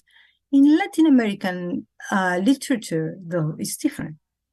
You have Clarice Lispector, and Clarice Lispector, they're mostly women. Mm-hmm. You have Silvina Ocampo, and they're mostly women. There is a huge part of literature that was very, very, very popular in the 70s and 80s here, that I think it became associated with a dictatorship that is kind of silly. But there were bestseller women that were selling like 80,000 books or 100,000 books and things like that. And they all had female narrators, and this was the popular literature of the time, the one that was sold at supermarkets and stuff like that. There were 4 of them. So that's something. There's Elena Garro in Mexico. There's less women writers maybe than in other places, but they all wrote as women. Even one, Bernardo Esquinca recently, and many others, kind of brought back to light a horror writer from Mexico, Amparo Dávila. Is amazing. She only wrote short stories, and all the short stories are with women narrators of 80-90% of them, and all of them are about female, the female body and the female fears. So I started looking to female narrators. I found a lot of female authors and narrators in Latin America, and then when I went back, I found many women in the Gothic and the ghost story, from Mary Shelley to all the women that wrote with Edith Wharton. I mean, there's many. And I think the ghost, the superstition, the house, the intimacy, the horrors that they couldn't express, the fear of not having your house, the fear of your children taken from you, the fear of dying at birth, all those things are in the Gothic that they were writing. That has a very tenuous but still visible line to Shirley Jackson, and somehow it dropped in Latin America to these stories, like Amparo Dávila writes a story about a woman that has an abortion, and then she has a tomato plantation in her house, and the tomatoes start running after her. Like, this is insane. And at the time, nobody thought that this was completely insane, but people didn't know how to read it, so she was ignored, and that's it. And I think in Latin America, what happens is that the weird and the uncanny, this was always the territory of the literature for women, because it was not the canon literature. It was like, do what you want. So the women were listening to what, if they were upper class women, they were listening to what the women in the service would say. That's a very good example in Silvina Ocampo, that she reproduces these voices and these kind of beliefs sometimes, or the complete otherness that appears in Clarice Lispector, that she's not only a woman that writes very strange literature, but she's an immigrant from Russia in Brazil that is not that common. So I think, in a way, it's a tradition, and it's also a generational. As the boys, we watch Twin Peaks, we watch Nightmare on Elm Street, that is much more of a female horror movie than a male horror movie. I mean, there's the constant menace of rape from Freddy. I remember the scene when she's in the bath, and the hand comes between her legs. Mm-hmm. This is impossible to do anymore in a movie now, I think. And that really scared me. I was in the cinema, I was really young. I was, I think, 13 or 14, and I ran away from home or something to watch it. And this is the early 90s, late 80s. You could do anything. It was better. I remember watching that, like, in the corner. I was totally scared, because I was totally scared that could happen to me. And we all read Stephen King, The Girls and the Boys. We all watched Twin Peaks, that, of course, starts with the murder of a girl. It's the dead girl. So there's something that is intrinsically, and of course, all the Scream Queens, horror is very female. And I think feminism and the force that feminism has in Latin America, that is very new. Imagine, we have abortion in Argentina since 2 years ago only, for example. Chile doesn't have it. Brazil doesn't have it. So all this, and the conscience of women about these issues and stuff, mixed with the portrait of our fears in this genre, is what somehow, I think, made some synergy that has to do with a generational thing of all these women that we were born to feminism at the same time that we were born to massive horror fiction. Massive, I mean, in very popular horror fiction, and that horror fiction that is very, very intrinsically female. Yeah. In the victims, in the kind of spaces that it happens, the houses, the kind of menace, the being followed, these kind of things. I remember one of the latest ones I really like, It Follows, for example. That's a absolutely female film. Mm. Like the stigma that follows you is sex, is the don't be joyful in sex. I don't know. And there's something about that is that I think made the crash. Let me ask you a question about the joyfulness of sex in relationship to queerness in your book. Like Fernanda's book, where the gender of the witch in Hurricane Season becomes less clear the more you read. Yeah. And that book is swimming in a culture of homophobia and transphobia. Queerness is a big part of your book. Most of the sex in it is between men. The order aspires toward both what they consider sort of a magical androgynousness and a bisexuality. And as you've already mentioned, you wrote a queer relationship 25 years ago.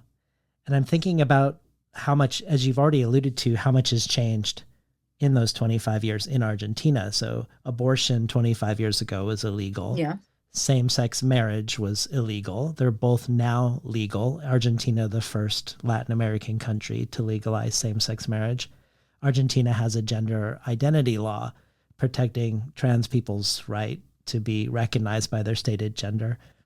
I wonder if the toxic relationship in your first novel, and by contrast, the sex in the latest novel, I wonder if that somehow is related to this shift in the culture also, because we talked about breathing in the book, and there are points in the book where you allow us to breathe when we're not in the order. But the only time when we can breathe when we're in the order is when the men are having sex. It's like that's a moment of joy. I don't think it is in your first book, but in this book, it's a moment that's not about death and fear. It's like a moment that is really about love. Maybe not love, desire, let's say. And connection and touch. There's no body horror really in the sex scenes. No. And I'm curious about that. If thinking about this quarter century time between these two queer novels, if you had any thoughts. No, I think it has a lot to do with that. Maybe not with my experience in particular, because my experience of sex being a teenager, I mean, the age that the young people in the order, I was terrifying. It was AIDS. It was, if I get pregnant, how I get an abortion. Obviously, we were having sex like crazy because we were teenagers, but it was the fear of death and the threat all the time mixed. That's why we go back to Freddie and all that kind of things. It felt really close. But now I myself, even when I can't really, use these things with my body, because, I never wanted children anyway, but even if I want, it's not, I can't physically have it anymore, and things like that. But the atmosphere is completely different. I'm not scared anymore of going in the street with a couple of friends of mine that are holding hands in case they throw something in their heads, because that doesn't happen anymore. And if it happens, that person that does it is a crazy person that is going to be attacked. I mean, and I wanted to put that in the book, the sense of freedom and the sense of joy, and also the sense of, as a writer, I think is the writer has to be, in order to be with all these points of view, has to have a bit of androgyny, because he has to understand desire. And to me, desire is the opposite of death, not love, because wanting is what keeps you alive. I wanted to reflect that a lot. In the first novel, it was all dark. And in this one, there is a lot of dark, but those are moments of pleasure. And also the bodies are bodies in the novel that are so punished and they suffer so much that I really wanted those bodies to have that recognition between each other, that moment of, of physically being in a place of pleasure, basically. And I had a lot of bad reviews about the sex. But that's very easy, I think, to say always that sex is bad written. What is good written sex? You have to write about sex, because it's the same as we don't have to have fear of writing about sex. We kind of do it a lot. Even if we don't have a partner, we do it a lot.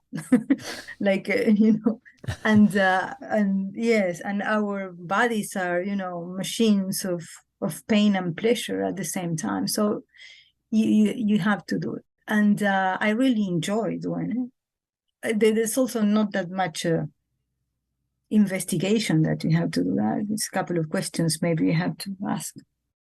I wanted to at least briefly hear about your interest in Ursula K. Le Guin, a writer who herself had to learn how to write female protagonists too.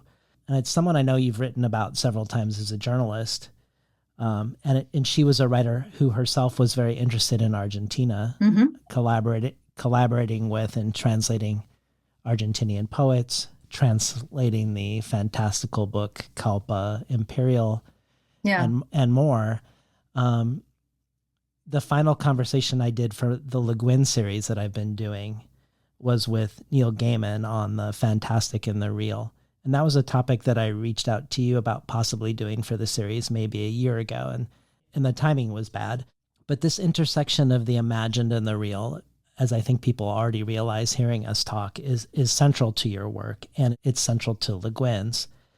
And it was really fun to discover that the second chapter in your novel is titled The Left Hand, Dr. Bradford Enters the Darkness. And there's actually a line in it that has the line left hand of darkness in the chapter, which is not referring, it's not referring to the Le Guin directly, but it feels like a nod. Obviously, she wasn't a horror writer or a terror writer or a gross out writer. But I know Stephen King and Stephen Graham Jones and Samantha Schweblin and other horror writers nevertheless have felt inspired by her. And I didn't know if you had any thoughts you wanted to share. It was a fun little thing to trip upon, the left hand of darkness inside of the book.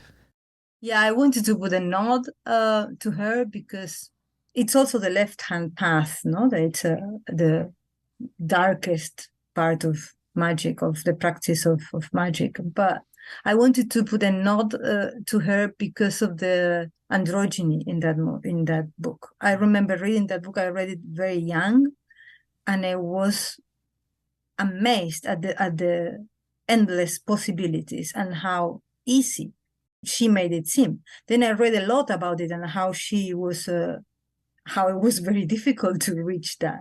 But when you read it, it seems very easy. And I think that has to do a lot with the fact that she comes from a family of anthropologists. And anthropology is intrinsically linked to politics. I mean, you can't think about anthropology and the other and the otherness and the study of the other if you don't think about politics and how politics somehow put them in there.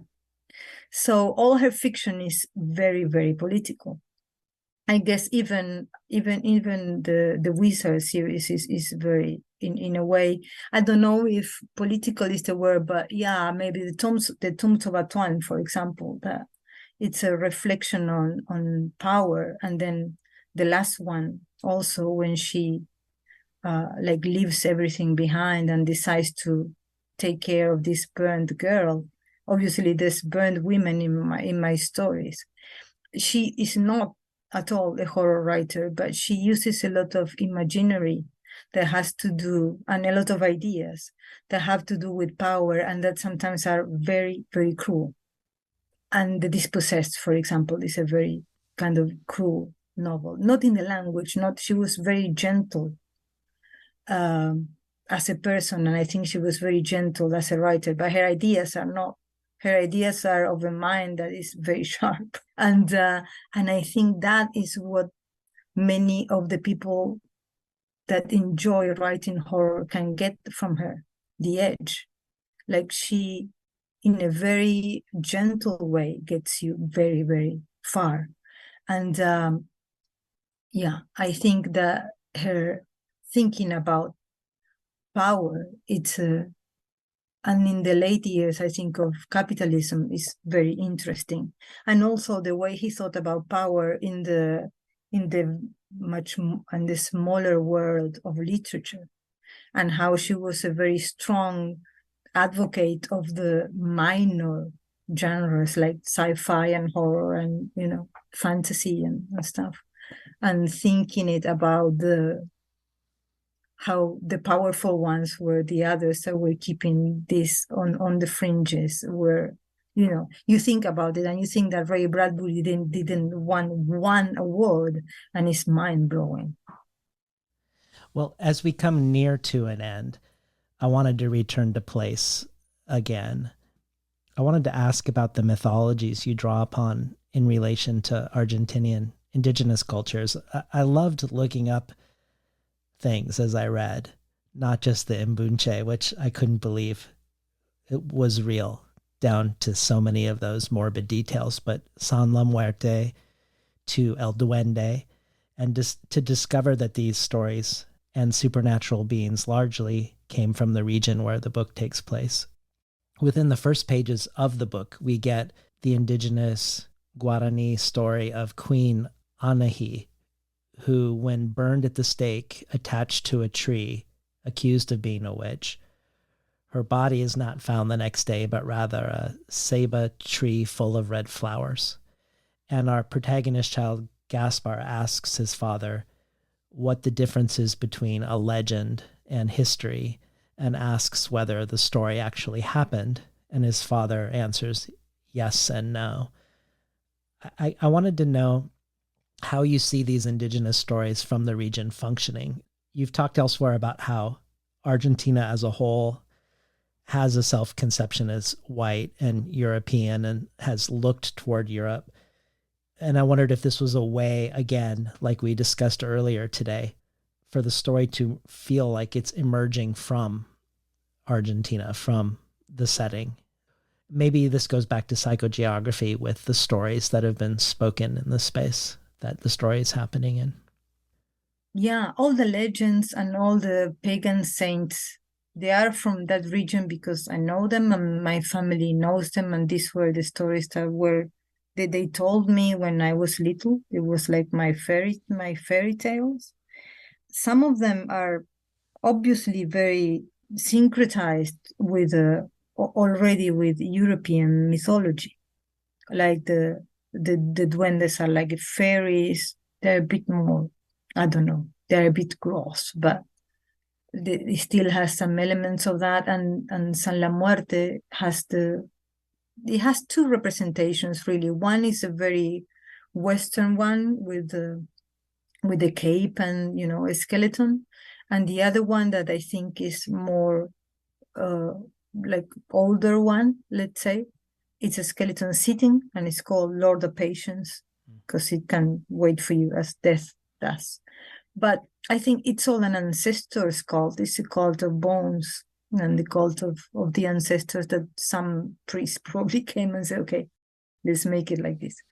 All these stories are very in the conversation of the everyday. Like people get tattoos of San La Muerte. You go down in Buenos Aires and you're going to see altars of Gauchito Gil. There is a gaucho that was murdered, like he was beheaded, and he's miraculous. And there's altars everywhere in the city, like 3 blocks from my house.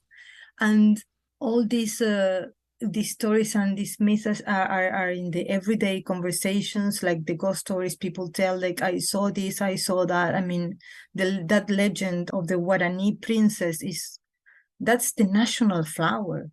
That's Argentina's national flower. So you learn it at school. And when you are 6 or 7, and the first thing they tell you is this woman that was burned, and then it became a red flower. So it's not that it's not in the margins, it's not buried. It's absolutely alive. The only thing that it wasn't was in literature. And it was. I mean, there is. I'm not the only one that does it, but I use it in the horror genre, and that kind of gives it back, I think, to all this mythology, the mystery that is needed, and also putting it in a minor genre is kind of saying this is something you dismissed, and it's a shame that you did that.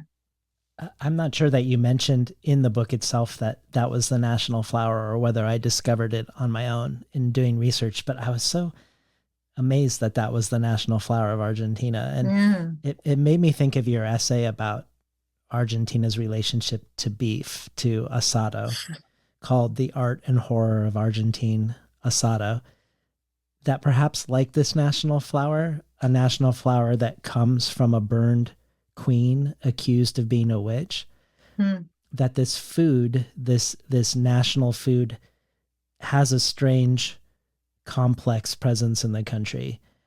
You talk about how one of the earliest Argentinian short stories, a 19th century story called El Matadero, or the Slaughter Yard, it's a story that takes on the brutality of the president at the time. And you say that the asado and political violence are, much like they are in this story, they're very linked today in Argentina, that During the dictatorship where your book is set, the torture table was called La Parrilla, or the grill. And the grill was the place interrogators would lay out prisoners, pour water over them, and then apply an electric prod. And you also talk about how one of your first jobs as a journalist, a job that shows up very briefly in the book, and I thought that was really fun that you put that in, you put that in the life of one of your characters. But one of your first jobs as a journalist was being sent into a really poor part of the city where a truck full of cows had been overturned, and many were dead, but the people there were butchering and grilling some of them. Yeah. And you say, quote, "When we arrived, the police were there, and the truck driver, who was crying, and the street, the only paved one in the area, was covered in cow's blood and feces. The smell was unbearable. The blood that flowed down the gently sloping road, the furious midday sun, the abandoned cow heads with their staring eyes. It was biblical. From the villa along the road wafted the delicious smell of cooking meat. The blue sky was painted with smoke, and I could hear children laughing." And then later, about the photo that results for the newspaper, you say, "I remember that the photo, in black and white, didn't in any way convey that red, blue, and gray afternoon, nor did it transmit in the slightest the barbarity, the joy, the death, the smell of blood and shit, the shaken air in the moments after the upset, the knives sinking into hide, the crunch of ribs, the moribund moos of the besieged animals." When I think of this, and I think about how you've said that when you write short stories, the path is often clear for you as you go. But when you write a novel, there's a sense of getting lost. Yeah. And how you must have been lost for a long time, deep in the barbarity and the smell of blood and the shaken air of this world that you dreamed up for us for 700 pages. It made me wonder what desires the writing of the book and the finishing of the book created in you.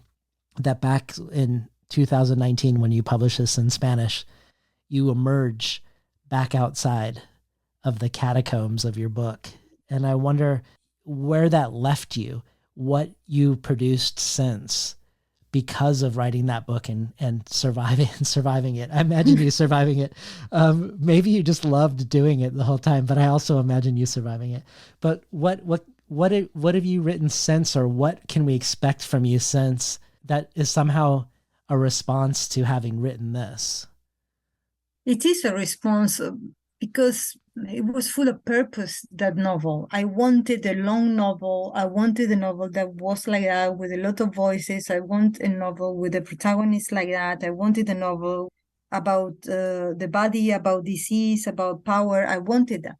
I was lost, of course, and I didn't know the ending, all the usual things that happened in the novel, but it was it was full of purpose. It wasn't, just let's be free and all these ideas. No. Because I also wanted the experience of a long novel that is very obsessive and being very immersed in it. What happened? When I finished this novel, I finished it, I sent it to the prize, to the Heralde Prize, and I went to England to follow my favorite band, Suede. So it was like, this is my getting out of this world by being a fan of a band, screaming and going on stage and following them in trains with crazy girls. the other were girls. I was like one of the oldest ones, all over the country. I came back, I won the prize, and COVID came. So everything that happened to the novel is like it didn't happen to me. It happened to the novel.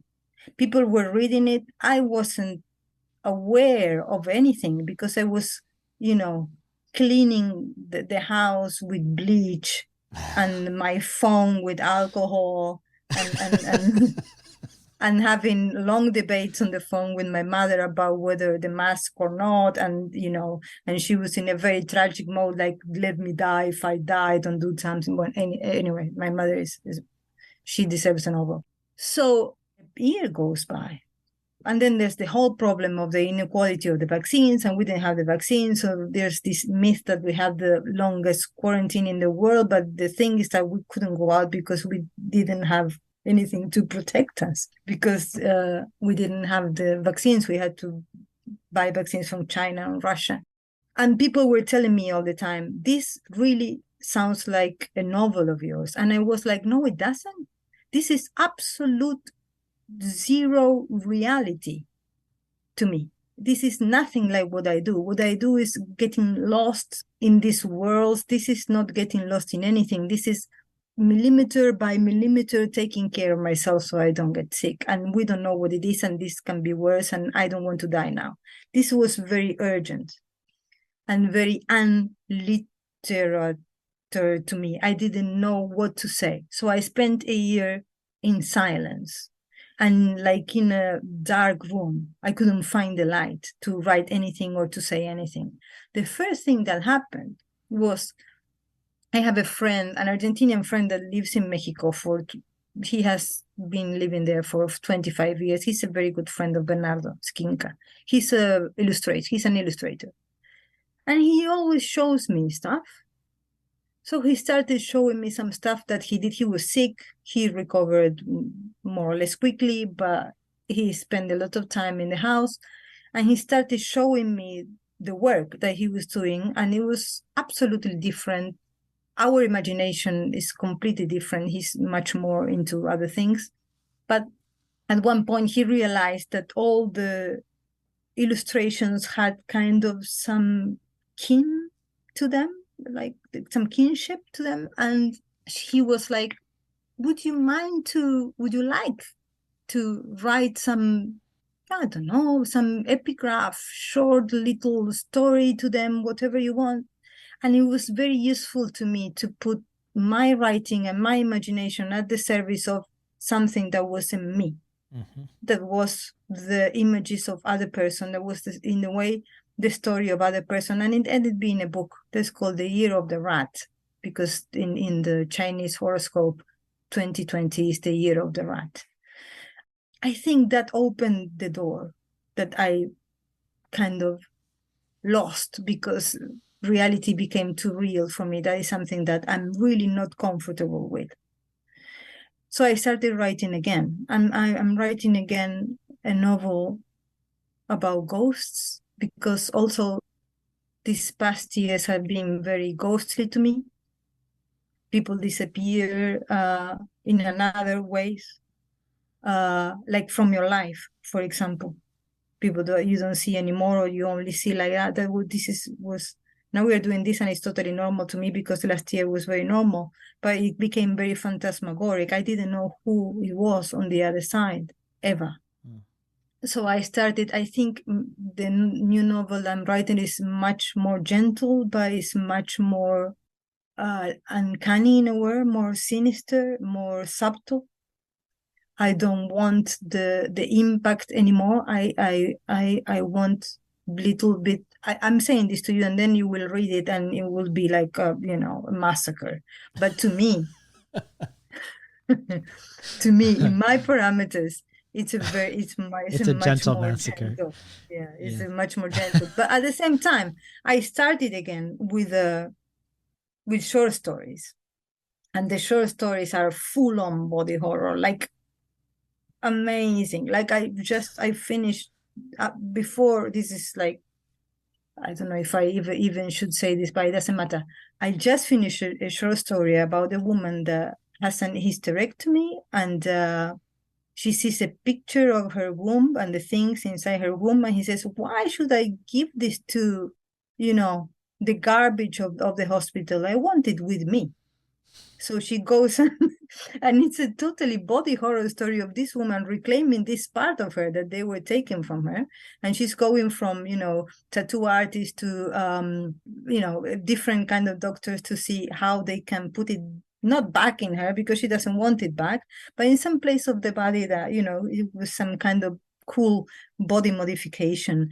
And they are all coming like that. And I think this is because of the 2 years that we have been talking about vaccines, ventilators, pneumonia, people sick behind brick walls and not being able to go, children going insane because they can't go to take a walk.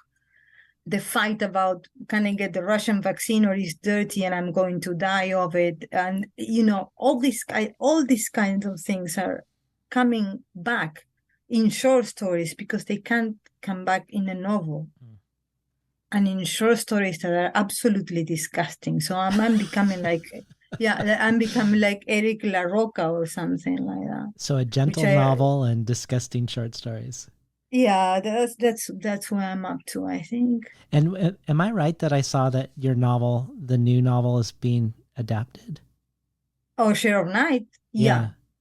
Yeah, they are, I don't know at what point they are, because everything with the TV and stuff is so slow.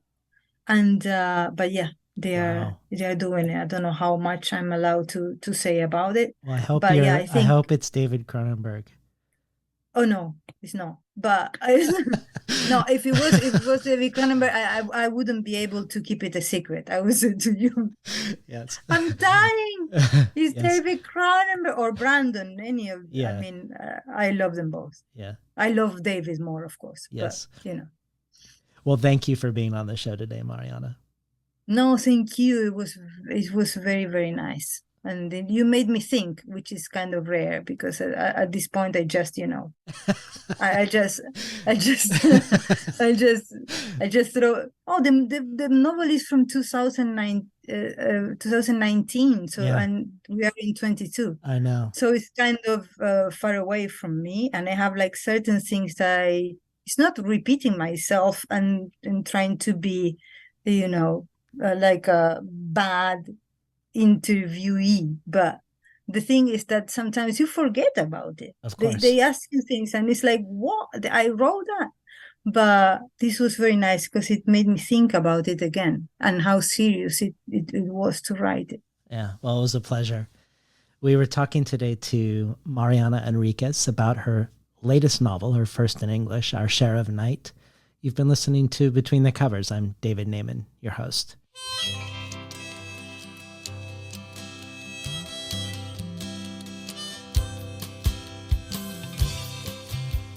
Today's program was recorded at the volunteer-powered, non-commercial, listener-sponsored, full-strength, makeshift home office of me, David Naiman. If you enjoyed today's conversation with Mariana Enriquez, don't miss the past one with Mexican writer Fernanda Melchor, which is also about questions of horror and the fantastic in relation to place and in relation to gender. It's a great complement to today's episode. For the bonus audio archive, we are adding a long-form conversation with Mariana's translator, Megan McDowell. This joins long-form conversations with Melchor's translator, Sophie Hughes, Ocampo's translator, Suzanne Jill Levine, and a first conversation with Megan McDowell about translating Alejandro Zambra. There are also readings and craft talks from many past guests, from Marlon James to Cristina Rivera Garza to Ted Chiang. These generous contributions join collectibles from everyone from Ursula K. Le Guin to Matilda Bernstein Sycamore. The Tin House Early Readership subscription, getting 12 books over the course of a year, months before they're available to the general public. To getting a bundle of books selected by me and sent to you. In addition, every supporter can join our brainstorm of future guests. And every listener supporter receives the supplemental resources with each conversation. You can find out more at patreon.com/betweenthecovers. Or if you prefer a one-time donation, you can do so by PayPal at tinhouse.com/support. I'd like to thank the Tin House team, Elizabeth DeMeo and Elisa Ogi in the book division, Becky Kramer and Jay Nichelle in publicity, and Lance Cleland, the director of the Summer and Winter Tin House Writers' Workshops.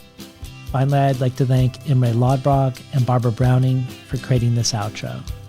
Their album, Imre Lodbrog, A Sapatita Mi, can be found on iTunes, Barbara Browning's trove of ukulele covers can be found at soundcloud.com/Barbara Browning.